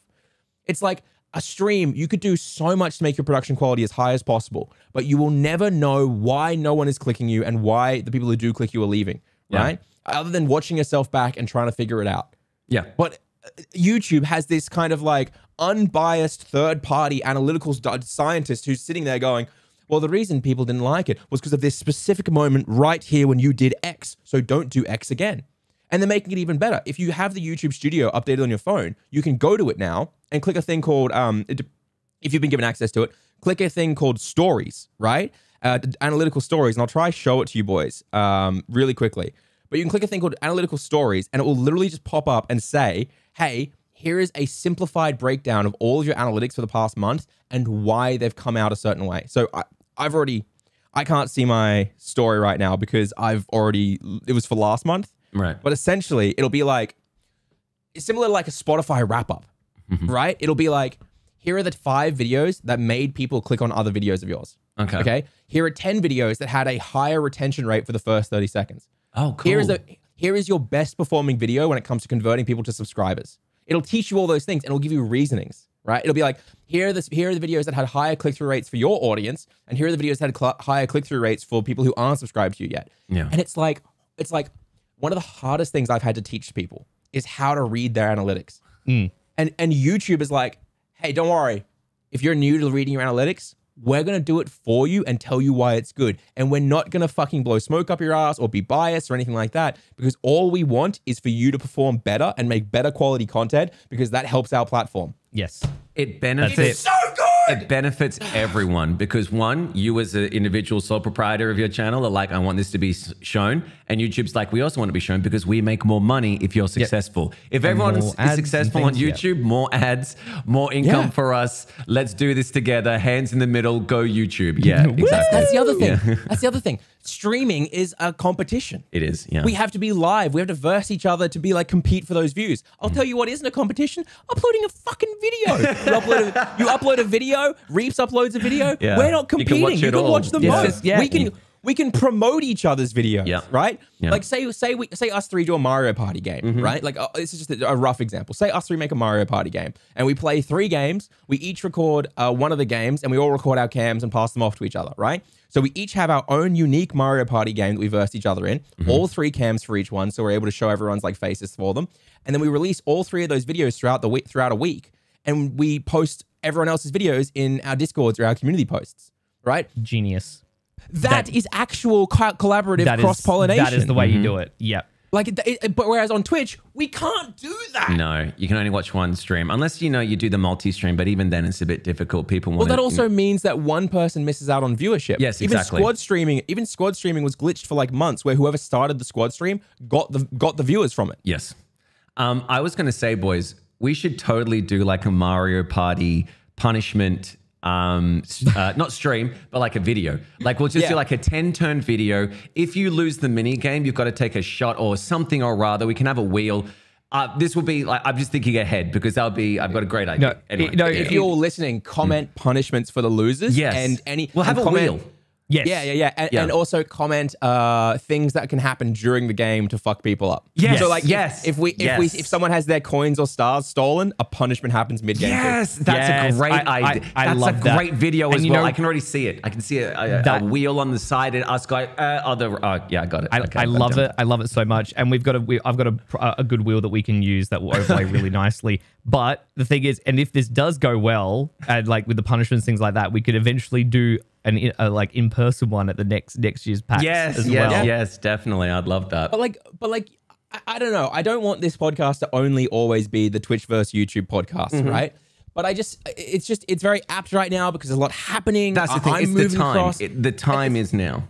And I want, hear me out. I want people to give me a reason. Give me a reason. I want to know why I should stay on Twitch. And I physically cannot find a single fucking reason, bar the fact that I have a community there. But the community who I care about are in Discord and they're already watching the YouTube videos. Yeah, very true. Yes, you could say the Twitch ANZ team are amazing, and they are, but I shouldn't stay on a platform because of a group of staff who are amazing, because at the end of the day, that's not going to make me boom to be a giant creator. Well, that's the thing, isn't it? Like the Twitch ANZ staff, as we've talked about, most ANZ staff, I would say socially, are phenomenal. Like they're great at their job. But the thing is, you'll also notice that they move around. You know, they go to different companies and things. And it's not like you're going to follow them to the different company. Like they're there, obviously, to do the best that they can in their job, which they obviously kick ass at. And obviously to get paid so they can, you know, maintain. And we've got to think the same way. We've got to get paid to maintain what we do as content creators. So we've got to look out for the best efforts of ourselves. And at the moment, like things are leaning towards YouTube in terms of how to be discovered. The big thing, as we've said about, is big collaborations that you can do. Popping off virally on another platform so that people come to Twitch, which is very hard. But like, what else can you do on Twitch apart from being on the front page worldwide, which will give you that boost for the hour that you're on there? But here's the thing. Like, I totally agree. I get that. That's a big moment. But you and I, Reeves, have both had that, and it's done nothing. Yeah, well, here's the, we were on the ANZ front page, but I'm talking like globally. That's when you get like 7,000, 8,000 viewers, even though they are artificial. But obviously you get put to the top of the list and people click in and blah, blah, blah, blah, blah. But yes, you are completely correct. I just find that like I've had so many of those like front page embeds. I've even had brands embed me on websites for like sponsored segments, right? So like where I've gone from like 150 to like 400, 500. And it has never helped my growth bar one time. And the one time it helped my growth was AHM wanted to sponsor a Valheim playthrough, and I was already playing Valheim. Yeah. And that was the only time it helped. And it didn't help me because of the fact that I was on the front page. It helped me because people liked my Valheim content. And then I got put at the top of the Valheim category, and more people saw my Valheim content and saw me continue to play it after that stream. That was the only way. And that is such a small, tiny thing that will never happen. Yeah. Like that sort of thing never connects. That is such a small, minute chance of it actually happening. Yeah. I don't know. I want people to give me an honest reason that actually makes me want to, or makes me think that staying on the platform is the best for my career long term. I would like to also ask this of you, LJ. You did your last stream yesterday, obviously on Twitch, and you said, you know, these are the reasons why I'm going over. When you hit the end stream button, did you feel like catharsis? Were you kind of like, whew, that's a weight off my shoulders? Did you feel inspired? Were you sad? What was your like thought process? It was like Dobby being handed a fucking sock. I'll be honest. That better be the thumbnail. That better be the thumbnail. Oh, I could picture it's you with like a sock. I was like, Master has given Dobby the end stream button. No, Dobby is free. It should be YouTube like giving the socket away because it's there. I mean, they're freeing you from Twitch, but well, no, because it was he hands him the book. Malfoy's dad hands him the book, so the bad guy. Yeah. Okay. I was like, I am free, you know, like it was, and I know that sounds bad because like I do like streaming, but the thing about streaming that I enjoyed was connecting with chatters, right? Like connecting with my community, making jokes in my community, like getting a bunch of Keck W's and stuff. But those things don't inherently mean that I'll be able to do this long term, right? Those just mean that if I want to make a lot of money, I've got a very hardcore audience there who I could, but I don't want to do that. You know what I mean? Like I don't want to do that. I want to, and I was talking to EO recently, and EO said that really poignant. She said, I'm growing thanks to YouTube videos and YouTube discovery, but I'm streaming because I enjoy it as a reward for the good content I produce on YouTube. And when I stream, I create diehard fans. And I was like, that is a good way of looking at it. You actually be discovered by creating good high quality content on YouTube, but the stream is what creates a diehard fan. Yes. And with, you know, with a lot of changes as well, like that's kind of what almost, you know, as we've talked about before, like Twitch is essentially saying to all of us, it's like they are like the side platform, the side thing with everything that has been going on. And so that's a good way to put it, because that's what exactly happens. You make the discoverable content that can be watched at any time in, you know, whenever it suits someone.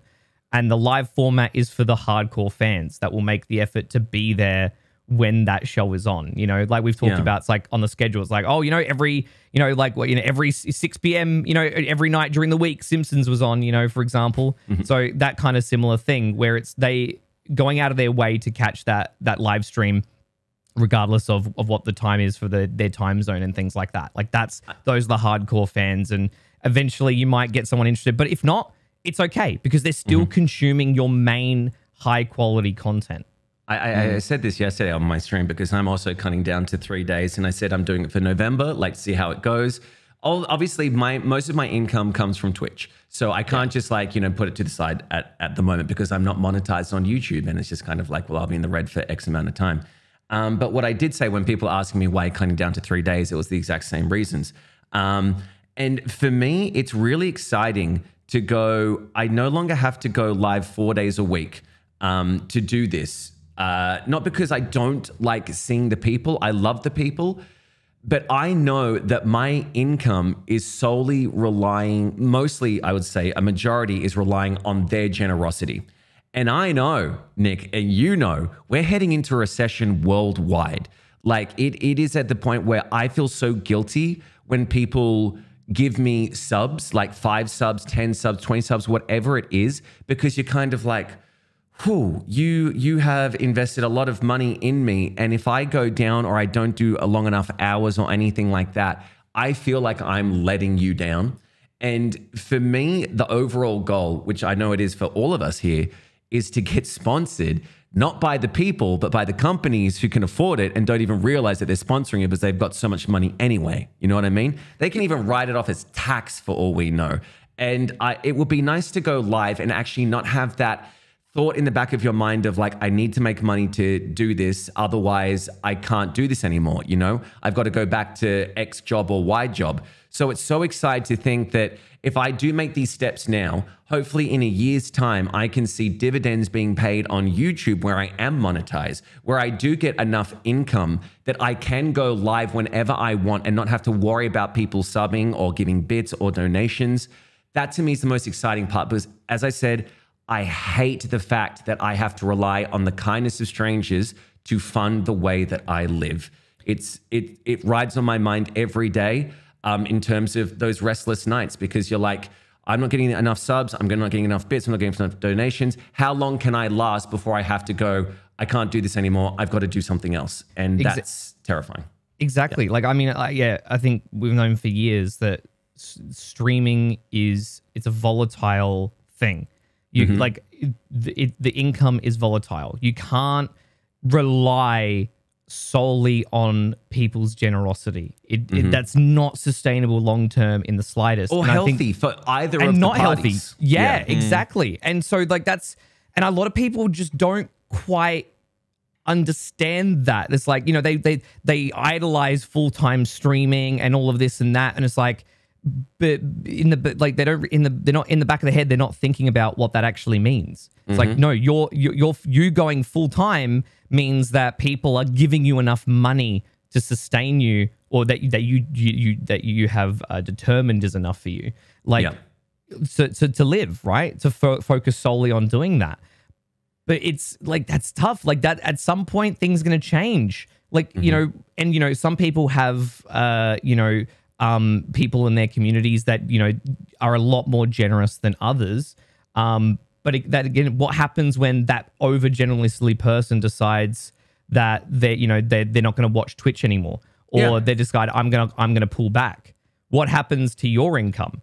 It significantly drops, and all of a sudden you're stressing out because your monthly paycheck from Twitch has dropped substantially, and you've done nothing to create something that's actually sustainable. Whereas if you're making content, you know, on YouTube, or you're doing sponsored deals and things like that, those are guaranteed paychecks. Like making a video every week, right? That becomes, quote unquote, a 9 to 5. It's like, you know, that you come up with a concept, you put the effort in high quality, you put it out there, and it'll you know, you'll know, as you know, especially if you've grown your channel, right, and you've got consistent viewership and your audience is growing, like, you know, it'll do well and bring in and hopefully perform similar or better than previous videos. So you're going to have that sustainable stream coming in.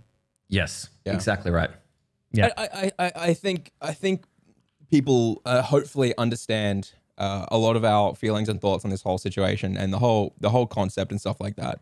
And I don't know. People kept being like, "Oh, I wish you best and wherever you go and whatever you do." And it's like, I'm really not changing. Yeah. Like, I'm not dying. In fact, you're probably going to see way more of my face. You know what I mean? Specifically because I want to quickly talk about this before we talk about Boomen. Okay. Is that I released this video, the ranking starters, and then I released it like 2 a.m. our time because that's when like the most people who have watched my channel are active. And then about 4 hours later, a short went out on the main channel as well. Yeah. Ooh. And it was a short where I ranked Squirtle. It was from the main video, but I edited it to be short format and fixed it up and stuff like that. And it went out 4 hours after that.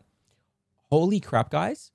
The impressions, right? The short hadn't even got views yet. The short had gotten like 150 views because the first short on the channel, so it had no idea what it was doing. It hadn't even got views yet, but the moment that short went out on the channel, the impressions spiked so fucking hard on the main video that was connected to it, right? And then it just kept going. And then the short got like 5,000 views and the main video, boom, had a big spike in impressions again, right?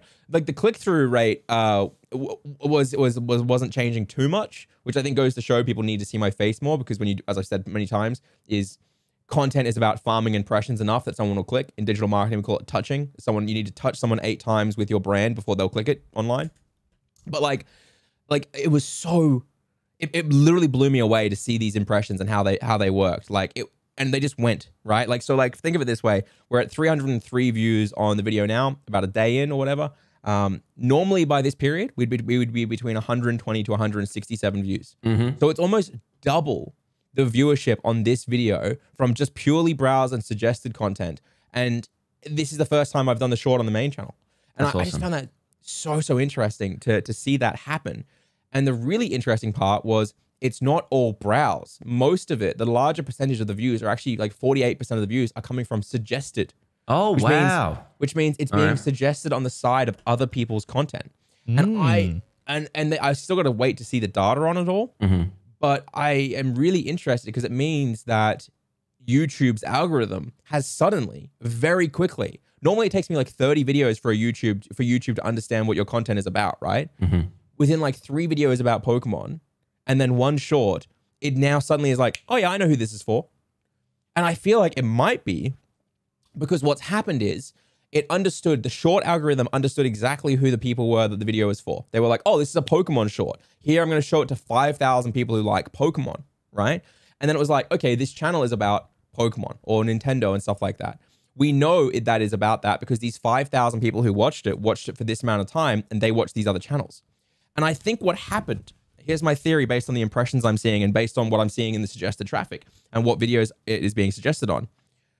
Rather than having to upload 20 to 30 videos about the topic, 1 YouTube short and 2 or 3 videos was enough for the algorithm to go, this is who these videos are for. This is who their key demographic is. Let's show the videos to these people instead of who we were trying to test it to. Mm-hmm. And it just cut out the legwork of the 20 to 30 videos for them to understand who the video is about and who it's for, by instead being like, hey, en masse, show this short to people and you'll learn who the key demographic is instantly. Right. So that's my theory right now. It looks pretty, to be honest, consistent with what's being suggested and how it all looks here. Yeah. But it blew me away, to be entirely honest, to see it. Do you have the tabs, by the way, yet? I don't yet, but you have to upload a short or go live once to get the tab for each of them. Which is why I got to upload a short. Okay. Yeah, which is why I did it. But it's rolling out weirdly because it's rolling out both on a channel basis and on a viewer basis. So like some viewers have it for everyone, but some people only have it for certain channels, whereas some channels have it for everyone and some channels have it for, which is smart because there's already glitches in it that YouTube is fixing during the rollout. So I feel like they're doing it so they can find the glitches without causing everyone to get fucked. How do we know when we get the tabs? Like, is it something that we have to go to our own channel and see if it's there, or? Well, again, it'll depend on the person. Right. So you could go to your channel and see that you have the tabs, but someone else won't have the update yet. Gotcha. I was just thinking like YouTube Studio or something. It's like, oh, no, it's like you got to go there and check and do it. Sorry, yeah, but they did say the words. It's rolling out over the next few weeks, so that could be anywhere from 3 weeks to 8 weeks, to be honest. But I'm going to just start the short process now because I'm seeing huge returns on it just from the test last night. I'm not going to upload one daily on the main channel, though. I'm thinking I'll do it every 2-3 days so I don't spam too much until the tabs come out. But yeah, huge. Like I think that either doing 2-3 videos about Pokemon was just maybe I had really good SEO, but I really do honestly think that potentially the short helped me skip the legwork of having to teach the algorithm who these videos are for. I honestly, I probably agree. I actually, well, not probably, I definitely agree with that. I mean, when it's so awesome. I mean, you think back to when YouTube first, like, you know, brought it, like they spoke about shorts and brought it out, and everyone's like, I don't know. But now it's had the time, they've gone through the process, it's matured, and they've finally integrated it properly with the rest of the platform. And like now YouTube has reached, you know, and things will continue to get better and develop, but they've reached their end goal, their ideal sort of scenario that what they want to be in. The platform where you can do all three. You can do your short form, you can do your mid form content or / long form content, depending on what videos you make.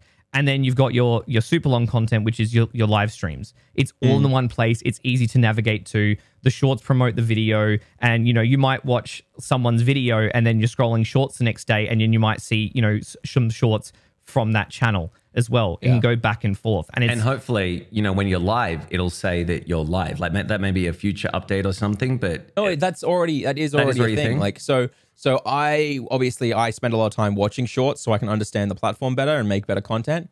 And one thing I've noticed is if I watch a short and really enjoy a short or like watch it for a certain amount of time, I will see the people who go live from that channel. So there's this guy, I think his name's Chilled, who I watched, I think one short by him, maybe it wasn't Chilled, but I watched a couple shorts by this one guy because they just kept coming on my algorithm. Literally after I watched like 2 or 3 shorts by him, my homepage had him live doing a Pokemon Kaizo run. And I was like, okay, wow. And I was talking to Walkerman about this as well, another creator who's been on the pod. No, he hasn't been on the pod. We asked him to come on the pod. And he said the exact same thing. He said he watched a bunch of shorts and then he got a bunch of live streams recommended. And Iona said the same thing as well. That's good. Interesting. I mean, that's very, very good. Yeah. One thing I'll quickly sort of touch on. So because you mentioned the Instagram Reels reaps from the other day. So yeah, the video had really big growth, that first reel, right? And then tapered off. So it's probably gotten like 2,000 views in the past week, whereas it got to 54,000 in like a few days. Yeah, like almost overnight. And then the next 3 reels, which were also Mortuary Assistant, 1,600, then 1,200, and then 1,000. Yeah. So it's had this slightly a massive drop, but then those ones have slightly tapered off a little bit. Yeah. However, very stark difference to the shorts and TikToks, which on TikTok they'll get between 300 to 600 and around the same on shorts. So overall, it's performing higher. But I watch a fair amount of like reels sometimes when I'm scrolling Instagram, but I still don't fully understand why that first one just exploded and the other ones have just, Do you think it's just partly because of what we were talking about earlier, where it's like Reaps and I was doing really well on shorts because you don't need a culture of there. We're just making content and it's figured out who it's for. And it's kind of similar in the sense that like we aren't doing well on TikTok because we lack the understanding of the trends and the sounds and everything. Whereas Instagram, it's not that you know or understand the platform as like you spend all my time on shorts kind of thing, but it's that everyone who's on there looking at reels can all relate to a good jump scare or like a good scary horror game. Like we all played horror games with our friends as teenagers, like and probably the Instagram's audience is, for lack of a better word, more of a normie audience, right? In the sense that like they probably, even if they don't like gaming, they are able to watch a horror scary short and be like, haha, that's a funny scary horror short. You know what I mean?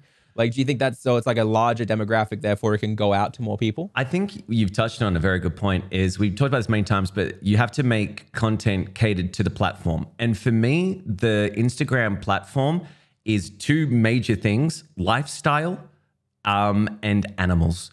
Those are the 2 big features when it comes to Instagram. It's like, look at this tropical location I'm at. Wow, I'm feeling great. Look at this food I have. Look at this cat or dog that I have. Those are the main Instagram reels that I see popping off more so than anything else. Because really, when you think about Instagram, what is it? It's to show off who you are, what you're doing, all the amazing things that you've got.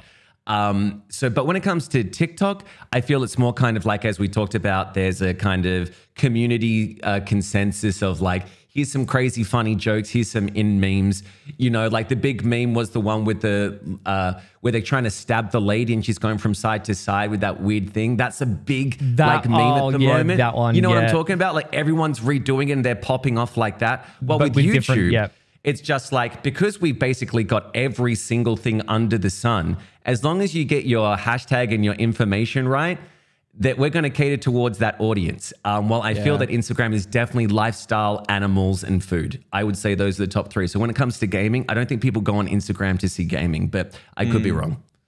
No, I personally would agree with that, especially because I was talking to EO about it, and EO mentioned the same thing, that Instagram has a much more smaller or more niche gaming sector, which is what made me think about the concept of, well, maybe the reason why those short or those reels popped off for you, Nick, was even if you're not a gamer, you can connect. Yeah. Right. You can connect to that audience there, which I think is probably a big part of it. Speaking of horror games. Yes. Boo Man. Boo Man. Boo. He looks pained, people, audio listeners. He's screwing up his face. Kinda. I mean, yeah, it was good. It was all right. Like, but it was kind of like shit. Like, it was good. Yeah. Like, it was good, but it was kind of shit in the same time, in the sense that, like, okay, so you're versing a scav? Well, you should just crawl everywhere because it can't hear you when you're crawling. The only way you get got is if it literally glitches out of bounds, or like glitches through or spawns in a doorway while you're crawling through a doorway and stuff like that. And in that case, it's not like you did something wrong. It's like the game being unfair. It teleported, almost. And it's like, or it's like the girl. It's like, okay, well, the girl's scary in when the power's off, and it's like, okay, well, I'll just pre-jack the lights. Yeah. Oh, how did you get got this time? Oh, she just spawned at the top of the stairs and sat there waiting for me to come out of the basement, and I couldn't move. Yeah. And like, oh, what are the randomized items this time? The same ones. Same spots. And whoa, if they're the same items, the same spots, why didn't you beat it? Well, because the ghosts cheat. the ghosts straight up cheat. Like, they will what she'll hardcore camp the power box. One of them will camp the power box, or camp. They'll like lock you in, and it's just like, what the hell is this DBD? Like, what's going on? Don't get me wrong, I enjoyed streaming it with you, Reeves. Yeah. But I also felt like it was hella tedious at times. For sure. Right? Even though some of the failures of the game were also hilarious, like me creeping around the house after you died, just the scav just running past me, being like, I'll catch you later. Yeah, it was hilarious. You know, like he's just gone. Like that was hilarious, right? But then after you had to go and I was still in the game, I walked around for like 30 minutes with that fucking old woman at the campsite. Oh, and Edith, I realized she can't catch up to you if you're running. Yeah. So for a little while there, I just started running in a loop around this outside camp area, and then I just turned the light on. She just couldn't get to me, right? And then I only got beaten was because I went into a cabin to pick something up, and she spawned in the doorway, and I couldn't break her line of sight because the cabin was so small, and she spawned in the doorway right at the edge of the light. So there was nothing I could do. And I either had to just walk outside, walk into her and die, or sit in the cabin. And it was just like, this is just terrible content. I'm now just locked in a cabin. Yeah, so sometimes, like, even if you break the line of sight, she'll still be locked onto you. And LJ, here's the thing. Boo Man, very rough. Like, it's a very rough game. The fun we had was the fun that we made. Like, when we played it. It was, we made our own fun. We made our own, like, thing. Like, we started, with like a little bit, with a role play concept at the start of the stream. We had code names because, we're trying to be actual robbers. We're robbing a house and we don't know what we're expecting, that type of thing. That's nice. So like it was this, it was what we made of it was the really good content, right? It was a shit tier game, but it's still, what we've talked about, right? We had the box, like Boo Man is the box, and we really expanded what we could do within that box. Like, and like you said with Edith, like you can outrun her. So there was, there was one great clip where, Sharky and I were passing her back and forth. Then he died, and then I just was trailing her around the front yard while Walker was taking his time inside. I think I'm not judging it for content though. Yeah, I'm more just like discussing the idea of this game because like Phasmophobia when it first dropped, so much more polished, more interesting, more engaging, different every time. It was the first of its kind, really, to like, you've got to identify a ghost, catch the ghost and everything. Well, people who may not know what Boomen is practically, just imagine Phasmophobia, but you're robbers and you've got a list of items you have to steal from the house. You've got to steal those items before the ghost kills you, is pretty much the whole concept. Yeah. Yeah. I don't know. I don't get me wrong. I don't think it's a bad game to stream. I just wanted to talk about it because I just feel like there's a lot of games right now that are coming out that when you play them, they are so like half baked, and it's like you shouldn't be releasing this early access title. Like I get it. It's what others did, but you should probably be aware that yours isn't as good. But I feel like because we as content creators play them, it means more and more times people are going to do that because they see us playing it and enjoying it, and they're like, I can just release a game. And if it has an interesting, quirky concept or like a jump scare here or there, then it could blow up on TikTok or on these things. And it's just like, I don't know, man. Like Devour, way better. And also a better gimmick than, say, Phasmo. Like, it's different to Phasmo. You know what I mean? Yeah. I don't know. I just wanted to talk about it because I just feel like I'm struggling with a lot of these games that feel like they're like offshoots or inspirations of that don't do enough to give you an interesting or polished or good concept early access. Forewarned, that was sick though. Yeah, Forewarned was Forswarned. That was like, and also different concept. Yeah, you're trying to figure out what type of mummy it is, and you're in Egypt. It's similar to Phasmo, but it's not Phasmo. Yeah. Devour, similar as again. It's like, you know, It's different. It's different enough. Yeah. No, I mean, that's the thing. It's like once Phasmo blew up, like all the Phasmo clones started to come out as well. People wanted to capitalize on that whole, you know, 4-player co-op survival type deal, but then they make it very similar. You know, they make it ghost hunting, but they do slight twists, like not enough to really differentiate for the most part. Like you obviously had some that like really did something different. Do you think the problem is the PvE aspect of it? Because when you look at those type of games where it's 4v the computer, and when it's like DBD, which is 4v1, I think there's a lot more staying power because there's bigger stakes when it comes to, if you're the killer, you want to kill the survivors. When you're a survivor, you want to, you know, outlast the killer. And there's more emotion there because they are human players. While with the PvE, it's kind of like you can get fucked over by the AI or whatever it is, and it doesn't feel kind of as rewarding because it's like, oh, I beat the computer again. I know what it does now. Like, what's the aspect of DBD over PvE that really makes it like always at the top of, you know, people's watch lists of live streams when it comes to the DBD community? Yeah, it's a really good question. That is, you bring up a good point, and it's the fact that, like you said, there's a stronger dynamic, whereas like as people can react to each other, the killer can react to what you're doing, and then you can react to what the killer's doing. So there is that interesting dynamic. Whereas you either like when in the PvE, Boomen, the AI is like really low tier, right? So it's you can figure it out, and then it becomes easier over time. But if you have a much more refined AI, which one takes more development, you need to, you know, research and time and money to make, right? To provide a good experience, which is not feasible for a lot of indie devs. But that's ideally what you need to do. So yeah, I that's definitely Reaps. You've hit the nail on the head. That's why it sits with people a lot more. But you're able, you just kind of have to kind of just go with the flow. It's like, this is just what it is. I mean, to be fair, like Boomen was $11. I felt like I got $11 worth of fun out of it. So hopefully they can refine it and do like more upgrades, because as you said, it's like alpha, beta, whatever access it is at the moment. But we should also talk about the fact that we should probably start instituting this is like, what big games came out this week, right? And the big game that came out this week was Modern Warfare 2. And the week beforehand was like Overwatch 2, right? Wasn't there? And can't forget Mario and Rabbids 20th Modern Warfare 2.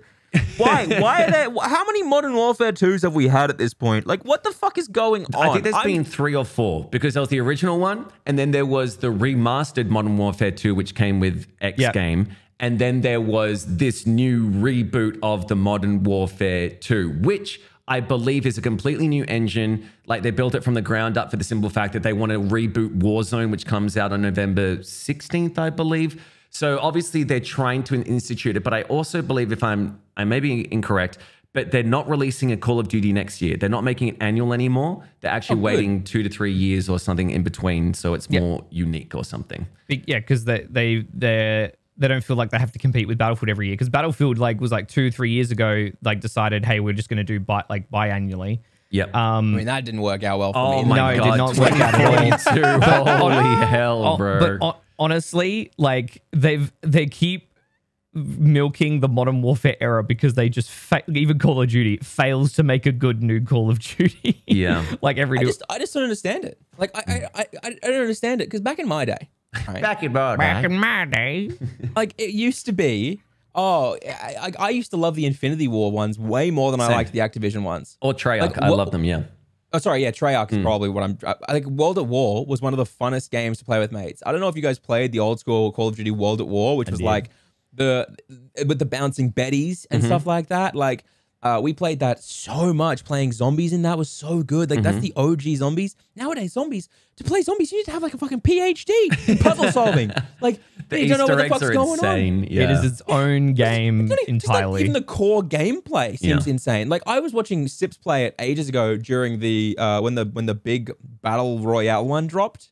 I watched Sips got really into zombies and Sips was playing it, right? And I was just sat there what the fuck is half of this shit, man? I used to just pick up Pack-a-Punch and and Juggernaut drinks and then build little funnels and someone would sit on the door, other people would be on windows. Oh man, I know I'm old and I get I sound like a fucking boomer, but I just don't understand how it is still going with no changes or updates. Well, the big thing for me is I played Modern Warfare 2, the new one, for the first time yesterday, right? And I just feel so removed from the current FPS world, because if you haven't played Modern Warfare, Call of Duty in a long time, there are so many things that you can now do. Each gun has about 10 attachments. And within those 10 attachments, you go the barrel of the gun, and it's got 8 choices that you've got. And you've got to unlock it, unlock it, unlock it, unlock it. You then have perks down the bottom. You then have extra stim items and all this stuff. And I'm so confused because as soon as you go into a game, this is your first game, whatever, people are already at level 50. They've powered up their guns to be invincible, so they just look at you and breathe and you're dead, right? While you're trying to put 10 bullets into them and they just don't die. And it feels like I'm immediately cut off, because if you're not in there from day one and you're up against these people who are such higher tiers with such higher gun attachments and they know the meta, you instantly spawn and you die. And it's no fun. It's just kind of why am I playing this? I guess I just got to keep grinding and hopefully I can get those attachments so that I can pull up a chance. Well, that's what I love about games like Overwatch or something, where it is you all have the exact same kit. Everything else is cosmetic. You can't say this person has a better weapon than you if you've got the exact same weapon. That to me is pick up and play, right? Well, with Call of Duty, it has become this whole other world of submenu, submenu, submenu, submenu, submenu. Change this, change that, change that. This is the loadout you need, where it's so confusing that I don't have the brain power to go, I can't invest. I don't want to watch videos about how to get the best perk loadout or where to go on this map. I just want to run around and shoot people. And I know that's so stupid, but you're in just a lobby full of sweats or campers. It's mainly camping. And I don't have fun with it. And that is the reason why I preferred Battlefield. Because I dumped so many hours in Battlefield, Bad Company 2, Battlefield 3, Battlefield 4. Because, yes, there's guns to unlock and there's attachments, but Battlefield goes a little more realistic. There's no perks or anything like that. Yes, there are better guns, but it comes down to, one, how good's your aim and your gun control, which is, skill-based, and two, your tactics and learning the maps.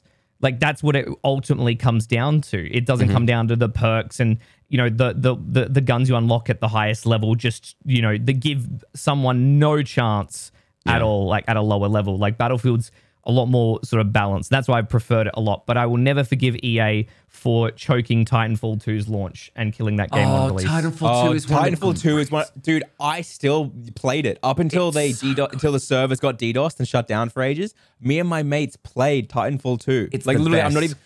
This is one of those things that's so funny to me. Is that game we bought it at launch, and we never stopped playing it. I got like a group of like 5 mates who literally bought it and we never stopped playing it. We were all like prestiged so many times. We loved that fucking game so much. And we were so defeated when they got DDoSed and they just stopped protecting it. Yeah. It was just like the saddest moment. It was awful. And I do not know what compelled EA to release it in the week after Battlefield, it was after Call of Duty launched and then the week before Battlefield launched. Like it was sandwiched right in between. It's like, no.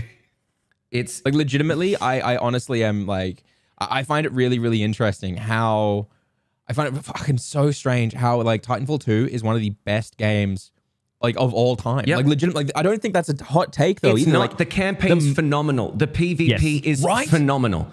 Yes. I love, that was my thing, because this was made by the guys who did Modern Warfare 2, Infinity Ward. They literally were like, we don't want to work for Activision anymore. We don't like what the direction they're heading. They want us to do annual stuff. We don't have enough time. We want it to be a good game, you know, kind of like the whole content thing that we're talking about now. So they split off and they created Respawn Entertainment, which you will probably know as Apex Legends if you play Battle Royales, right? They're if you don't know, Apex Legends is set in the Titanfall world and all of it's based on the original Titanfall. It's sick. Yes. It's so, and everyone's like, Titanfall 3, Titanfall 3. Like, we got a big announcement. We've got a huge announcement. There's a new hero being added to Apex Legends. You're like, no, we want Titanfall. They haven't shut down the idea of Titanfall 3 though. They've openly said that they're going to keep it in mind and they may look at it. But I'm so sad and defeated at the fact that like it just feels like it's never going to actually happen. Can I just say the best thing about Titanfall 2 when it comes to PvP is that there's barely any campers. And if you do camp, you are punished for it. You will know when to get to the top of the leaderboard. You are always moving. You got grappling hooks. You're flinging around the map. You're trying to do the crabber like 360 no scopes. It is so much fun. Like I cannot tell you how much fun I have on that game. Okay, 2 things. The fucking physics in it are so much better than any game ever in existence. There's a thing called a gravity star, which you throw and it like creates this like kind of like gravity black hole-ish thing where people can get sucked in and they get damaged and stuff. The bullets are physical fucking bullets and they get pulled and like curved around the gravity star. If you guys ever want to see something amazing, look up Kraber, Titanfall 2 Kraber montages with gravity stars. There are guys who throw gravity stars out, like grenade style gravity stars out to hit the ground. And then they jump in the air and fire a shot just slightly above the gravity star so that it curves the entire like 50 caliber a fucking sniper rifle bullet around through a window and hits a guy mid-game like fully seriously. That's so It is the wildest thing because they fucking coded in all the physics and stuff and how this game works. But like also the playstyle has like thermite and like all the different mechs and stuff. But everyone has to agree the best moment of any game, whether you win or lose it, is the moment where the losing team has to run away from the map and get to the dropship to escape. And all the mechs are coming after you because the other team has them and like you're trying to save it and the mechs are shooting a dropship down and you're all panicking. Like there's always that moment where your mate is running for the dropship and it's like you're already in there and you're like, it's leaving in 3 seconds. And behind him is like 3 mechs are chasing him and he's like, and you just watch your mate on the ground surrounded by fucking mechs dying. It's so good. It would have performed so much better if they literally delayed it by a few months. Like it would still have been ingrained and commonly like it is one of the best FPSs that has like ever been made. Because when that first Titanfall came out, are the servers back? I'm not sure. I haven't played since the DDoS. I think they are, but they also, but the community came out and was actually running dedicated servers for it, so people could continue playing, which were apparently a lot better for it anyway. But I don't know. I just find I don't know. I loved that game so much, and that DDoS made me so disappointed because it was really weird because the DDoS was happening because it was a bunch of Apex players DDoSing Titanfall players because some guy DDoSed Apex and they thought it was a Titanfall player, but it wasn't. And like, it was almost like this one player base ruined what kind of started their fucking game and like ruined it. And the devs were like, well, this is what makes us our money now. So we're going to focus on the one over here. They had 2 people working on Titanfall 2 servers. Legitimately. Literally 2 people. 2 people and a goldfish. You know?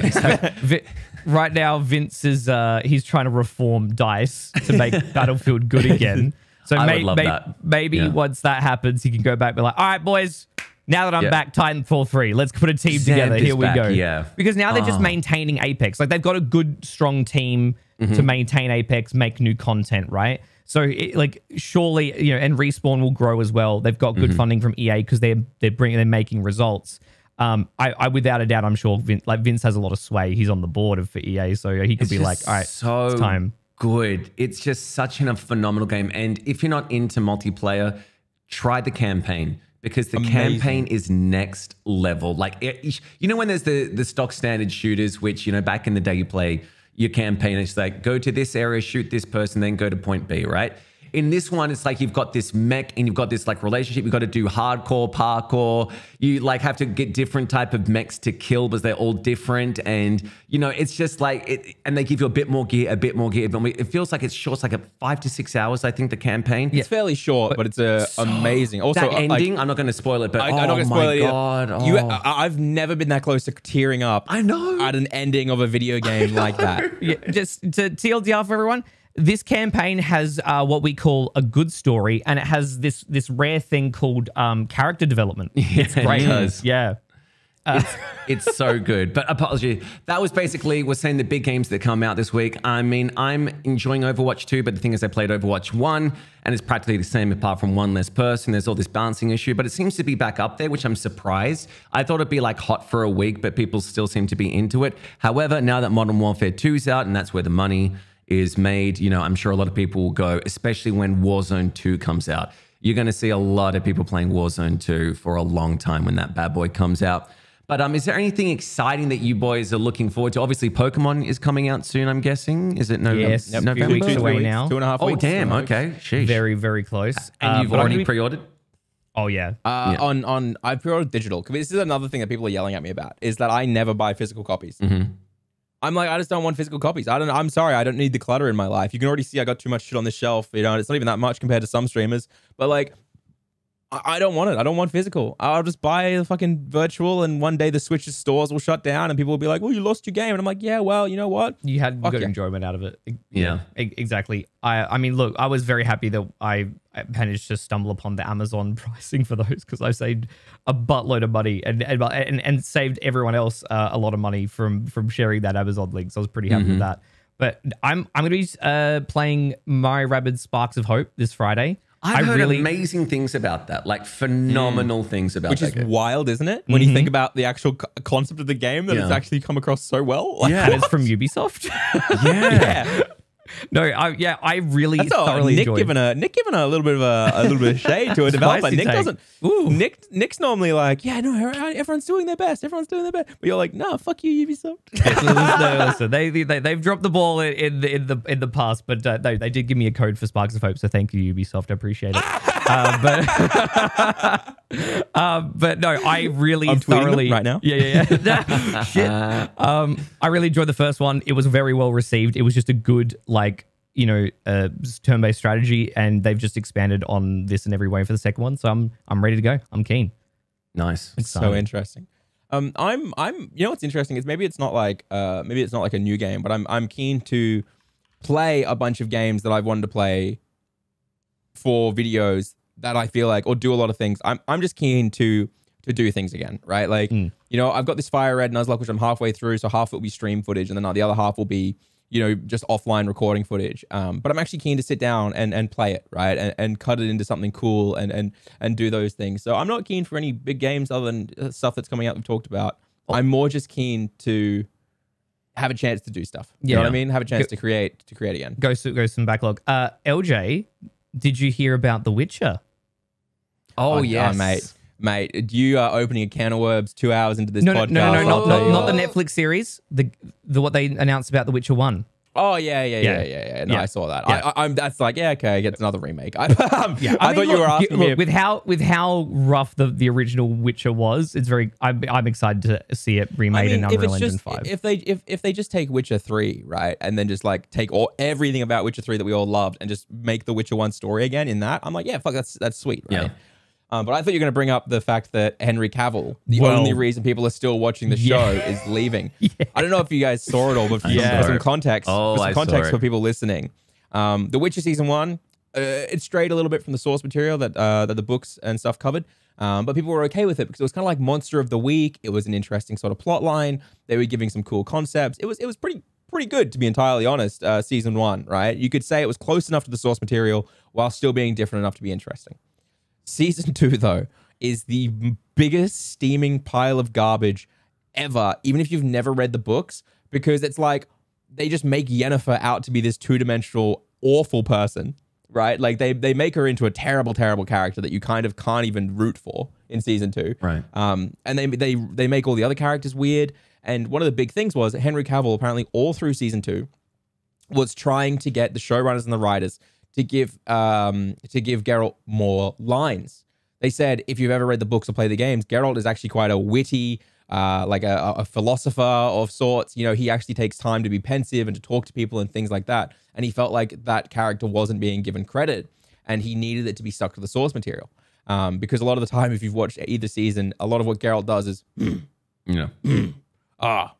fuck. You know, that's it, right? Yeah, it's just like five word sentences at most. Yeah, which if you even read the first book, it's just not how he is. He's actually a very interesting character with a lot of depth and thought process, right? And a lot of the time he thinks through most of it, which is easy in a book. You can read him thinking, but you can't do that in a show, so you have to work it in. Otherwise, characters become very 2D.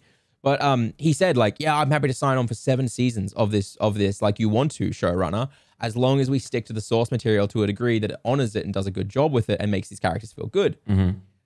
Anyway, season 2 comes along, he does it, and let's be real, like it's a stinker, right? Like it's bad, like, and then it's like Deus Ex Machina kind of levels of ending, you know what I mean? And it's the main villain of season 2 is completely imaginary, doesn't exist, like does not exist at all in any of the source material.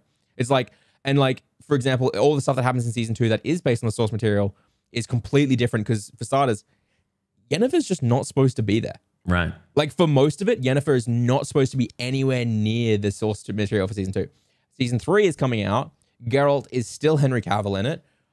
But there was all these like articles coming out over the last couple like months and stuff like that being like, yeah, Henry Cavill just really wishes these characters had these certain aspects of them sticking around. Or yeah, ex-writer for The Witcher who left the show comes out and says that when he picked his writing team for his new show, he specifically made sure that everyone was a huge fan of the original source material. And they go, why did you do that? And he goes, well, I worked on The Witcher as a writer, and half the team hate the source material and hate The Witcher. And that's like, holy shit. Like that's, and then it also came out that the showrunner, when she took on The Witcher, she said that she'd read the books like over and over and over. She said she'd read all the books 10 times over, and she loved it, and she was all involved in it. Now it's come out, she never read them. She just lied. She was given bullet point dot points to go over. And so she has no concept of any of it, right? Like at all. It's so bad. And so of course, it's argued a lot with Henry Cavill, who was hoping the source material was coming out good, and it didn't. It was not being honored. So Henry Cavill has left the show. He's gone. Season 4 being replaced by Liam Hemsworth. Hey, Australia. Whoa, that's good. No offense to Liam. He, even in his like most angsty looking roles, even like in his like, you look at him like from this week and stuff like that, not like headshots from like 10 years ago, he looks nothing like what The Witcher should be. No. Like you just can't see it. He's too young. He's also a little bit too pretty. Yeah. Like, you know what I mean? Like Henry Cavill kind of like has that rougher kind of look to him. Yeah. And it like really suits who Geralt is. And there's a lot of actors who I think would have done a much better job as. But at the same time, I no hate to Liam, who he is. But well, we'll see how he goes. Yeah, we'll see how he goes. But here's the thing: I reckon they just need to. They should have just stopped it. Like as soon as Henry Cavill leaves, just stop it, restart. You know, because I don't think a lot of people who are Witcher fans are going to come back to be like, oh, Liam Hemsworth's new Witcher. I got to watch that. No, no disrespect. What is it about film and TV adaptations that get, you know, writers and showrunners that just don't like they don't vet them properly to make sure they understand the source material? Yeah. Because like even for the Halo TV show, they came out saying that the writers and stuff, you know, like they disliked Halo and wanted to do their own story. They didn't want to touch like any existing lore on things like that. They're like, no, we want to do our own thing. It's like, that's not what people want. Have you? Yeah. I watched this amazing YouTube video by what's his name? Alien. What's his name? Oh God. Anyway, he's this YouTuber, and he like basically goes over shows and movies and does kind of like a rundown. And the Resident Evil series on Netflix. If you've got you cannot believe what they made it a teen drama. Like the zombies are secondary. It's a phenomenal. You've got to watch this thing. It's like Wesker is clones of himself, and it's just so bad. Obviously, they canceled it after one season. But as soon as I saw spoilers for Black Adam, I'm not sure if you want to hear the spoiler at the end. No, go for it. It's terrible. Go for it. Okay, cool. The big thing at the end after the credits is that they're like, what this woman says, Black Adam, we have ways to deal with you because, he's this anti-hero. And if you do anything on this earth, we will make sure that our best heroes go after you, right? And he's like, well, bring him, fucking bring him. And then you see this big old smoke, like a bomb goes off in front of him. And he just stands and you see this silhouette walking towards Black Adam. And it's Henry Cavill as Superman. So obviously he has not left the franchise. He has come back to the DC universe and he's going to do more films for them. And as soon as I saw that, I was like, oh, Witch is dead. Witcher is dead, man. He's not got time to do Witcher and the DC movies. He did multiple stuff during season 1 and season 2. Like he did multiple stuff during all of it. Like it's never been an issue with scheduling as much as some people are trying to like make it out to be. A lot of people also being like, see, he just wanted the money from Warner Brothers. Right. He was never passionate about the characters. And it's like, why are you defending this? The showrunners have actively said they hate the source material, dude. Like, what is the benefit of this? Like, Twitter is so being like, he never loved it. It's like, dude, yeah, he did. Yes, you can see you can literally see interviews of him from like 10 years ago where he's like hyping up like old movies and old things he was in, where he's talking about the fact that like he played WoW all the time and loved The Witcher 3 and read all the books and stuff before any of this came along. He got the part because of past interviews where he was a fan. And probably like, why they greenlit the TV series, because they're like, we got Henry Cavill on board. Like, that's a big ass name. Even during interviews, like when they're doing marketing stuff, like in person, like, interviews and stuff for sorry, I just said stuff a lot. For the show, like when they're promoting the new season, he nerds out in those interviews. Like, he's so cool. on like talking about the books and the games. Yeah. Oh, Siri does. Siri's actress did read a bunch of stuff. Like she read all the main books for Siri's character, so she understood the character's motivation. But I've never been so sad as when I was watching an interview where a guy was interviewing Siri's actress and Yennefer's actress. And he was asking about the books because he'd read all the books as well. And Siri was getting really into it. And he turns to Yennefer's actress and goes, "What do you think?" She goes, "I've not read any of it." I don't think you have to read it. But I feel like at the very least, you should attempt to read like the first book to understand the introduction to the characters properly, and not just go off like a run sheet when it's like such a beloved kind of series. Your job. It's kind of your job to know the background, or at least take some inspiration from what the source material was. That's really disappointing. If you're gonna become that character, it's just I would say it's part of that process to put the work in. Like, not to say that like, I mean, some actors can get into a role very easily, from not having to read or watch source material. But if you want to do the best job possible, that's just logical to do so. Mm-hmm. Yeah, definitely. Well, I will also say, I don't think the books are perfect. I think the source material has a lot of issues in it, but I don't think the issues were the story. Okay. Is that what, you know what I mean? Like, I think there were issues in the books about how like women are represented. I think they're really, he's an old Polish man, right? Who has very bad a way of writing women, right? You know what I mean? Oh, like, really? I don't think he's ever seen a woman nude. Like, like the way he writes, he's like, Yennefer's gossamer tits brushed across Geralt's face. And like, that's how they open the book. And it's like, okay, well, and like, they'll like take any opportunity to like have someone like practically sexually assault Yennefer, right? And he writes women pretty badly. Okay. Right. And I'm down with fixing up that sort of stuff for a TV show, but the story was never the problem. Mm-hmm. So like the fact that they went so wrong with the story and just made it so weird made no sense to me. They had so many plot points perfectly built out. They could build out the world, and they had built out an amazing world in season 1. Okay. But I just, man, I don't know, man. Not for you. I don't think it's for anyone. Sheesh.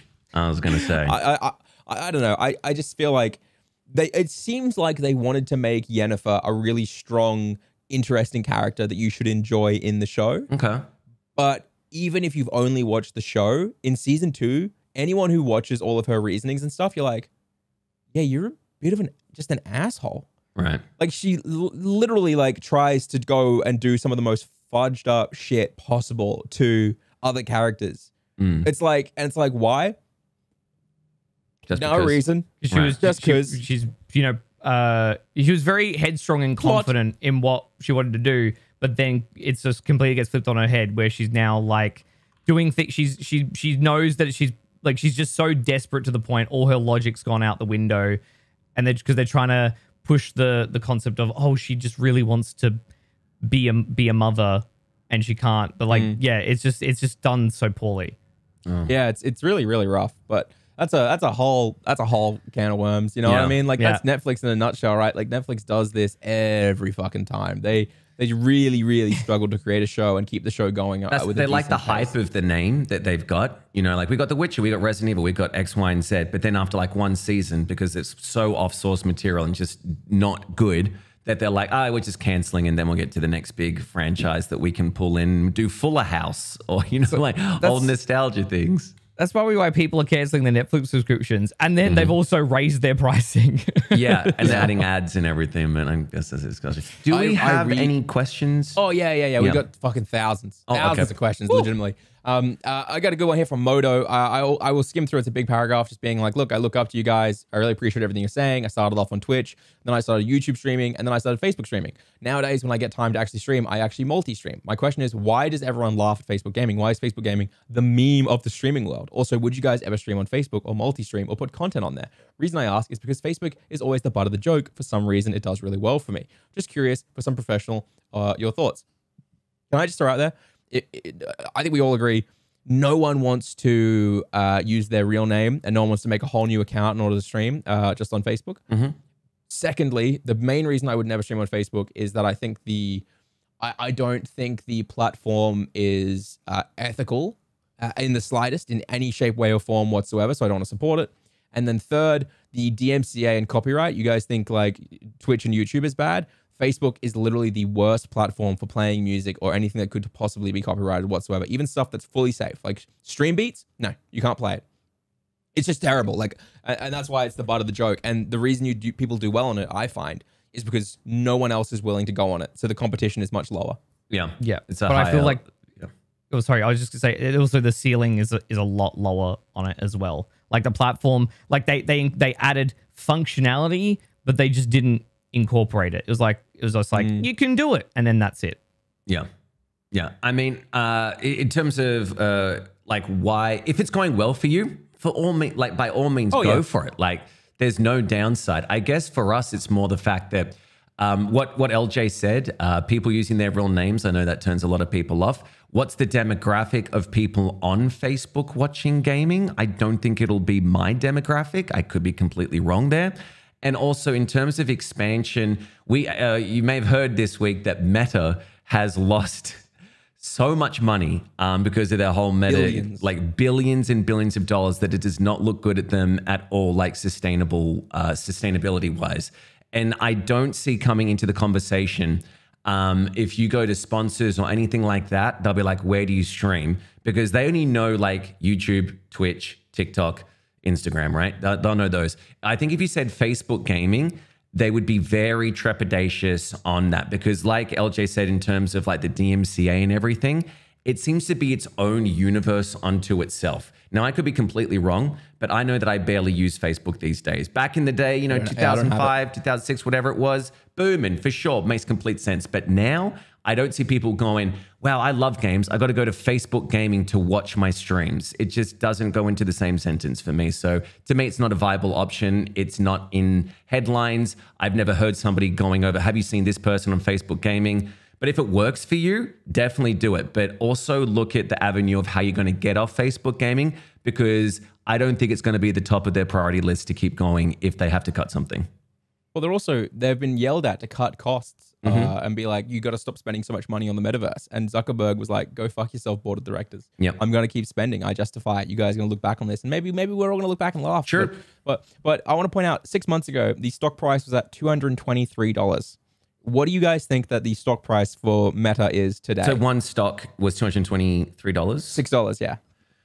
Okay. Well, after hearing the news today, I think it may be just around $100, maybe a little bit less. I'm going to go with $98.61. Nick, what do you think? $86. $86. Reaps, you've won. It is $93.50. Oof. Just a little bit Solid. closer. A little bit Just a closer. little bit to the closer. number. It's pretty wild, though, in 6 months to lose half your share price and a bit. Half and a bit. I mean, I still don't know what the metaverse is. That is rough. That is so rough. Metaverse. But I mean, you know, and it could be the fact that he's just like, maybe he's just so ahead of the game. Yeah. Like maybe this would be better like 6 years down the track when, you know, more people have virtual reality headsets and shit. But I don't know, for him it's a bit of a pipe dream at the moment. I'm a bit mad at them though. My Instagram account got suspended for no reason last night. Why? So apparently it's like, oh, if this has happened, it means that your account is like not following community guidelines. So for like an hour and a half, didn't have access to my Instagram account. And I'm like, the last thing I posted was a photo of me with the giant cardboard Xbox that I took from EB Games. And I'm like, what happened? And a few people were like, oh, was it someone just reported? I'm like, yeah, maybe, but like one report I don't think would just instantly get an account suspended. Like I've never had anything going. And then I clicked the disagree button, did all the stuff, whatever. And then another hour later it came back. And I'm like, what the hell? Out of nowhere. Completely out of nowhere. That is not fun. That is strange. Yeah. But boys, I think we are dropping frames. We are indeed. Lovely potty to talk to you guys today. Is there anything you'd like to wrap up with on everything we've talked about today? Yes, give us your thoughts on where you think streaming is going. You've heard our thoughts today, and I think they've been very varied and maybe swayed towards one way.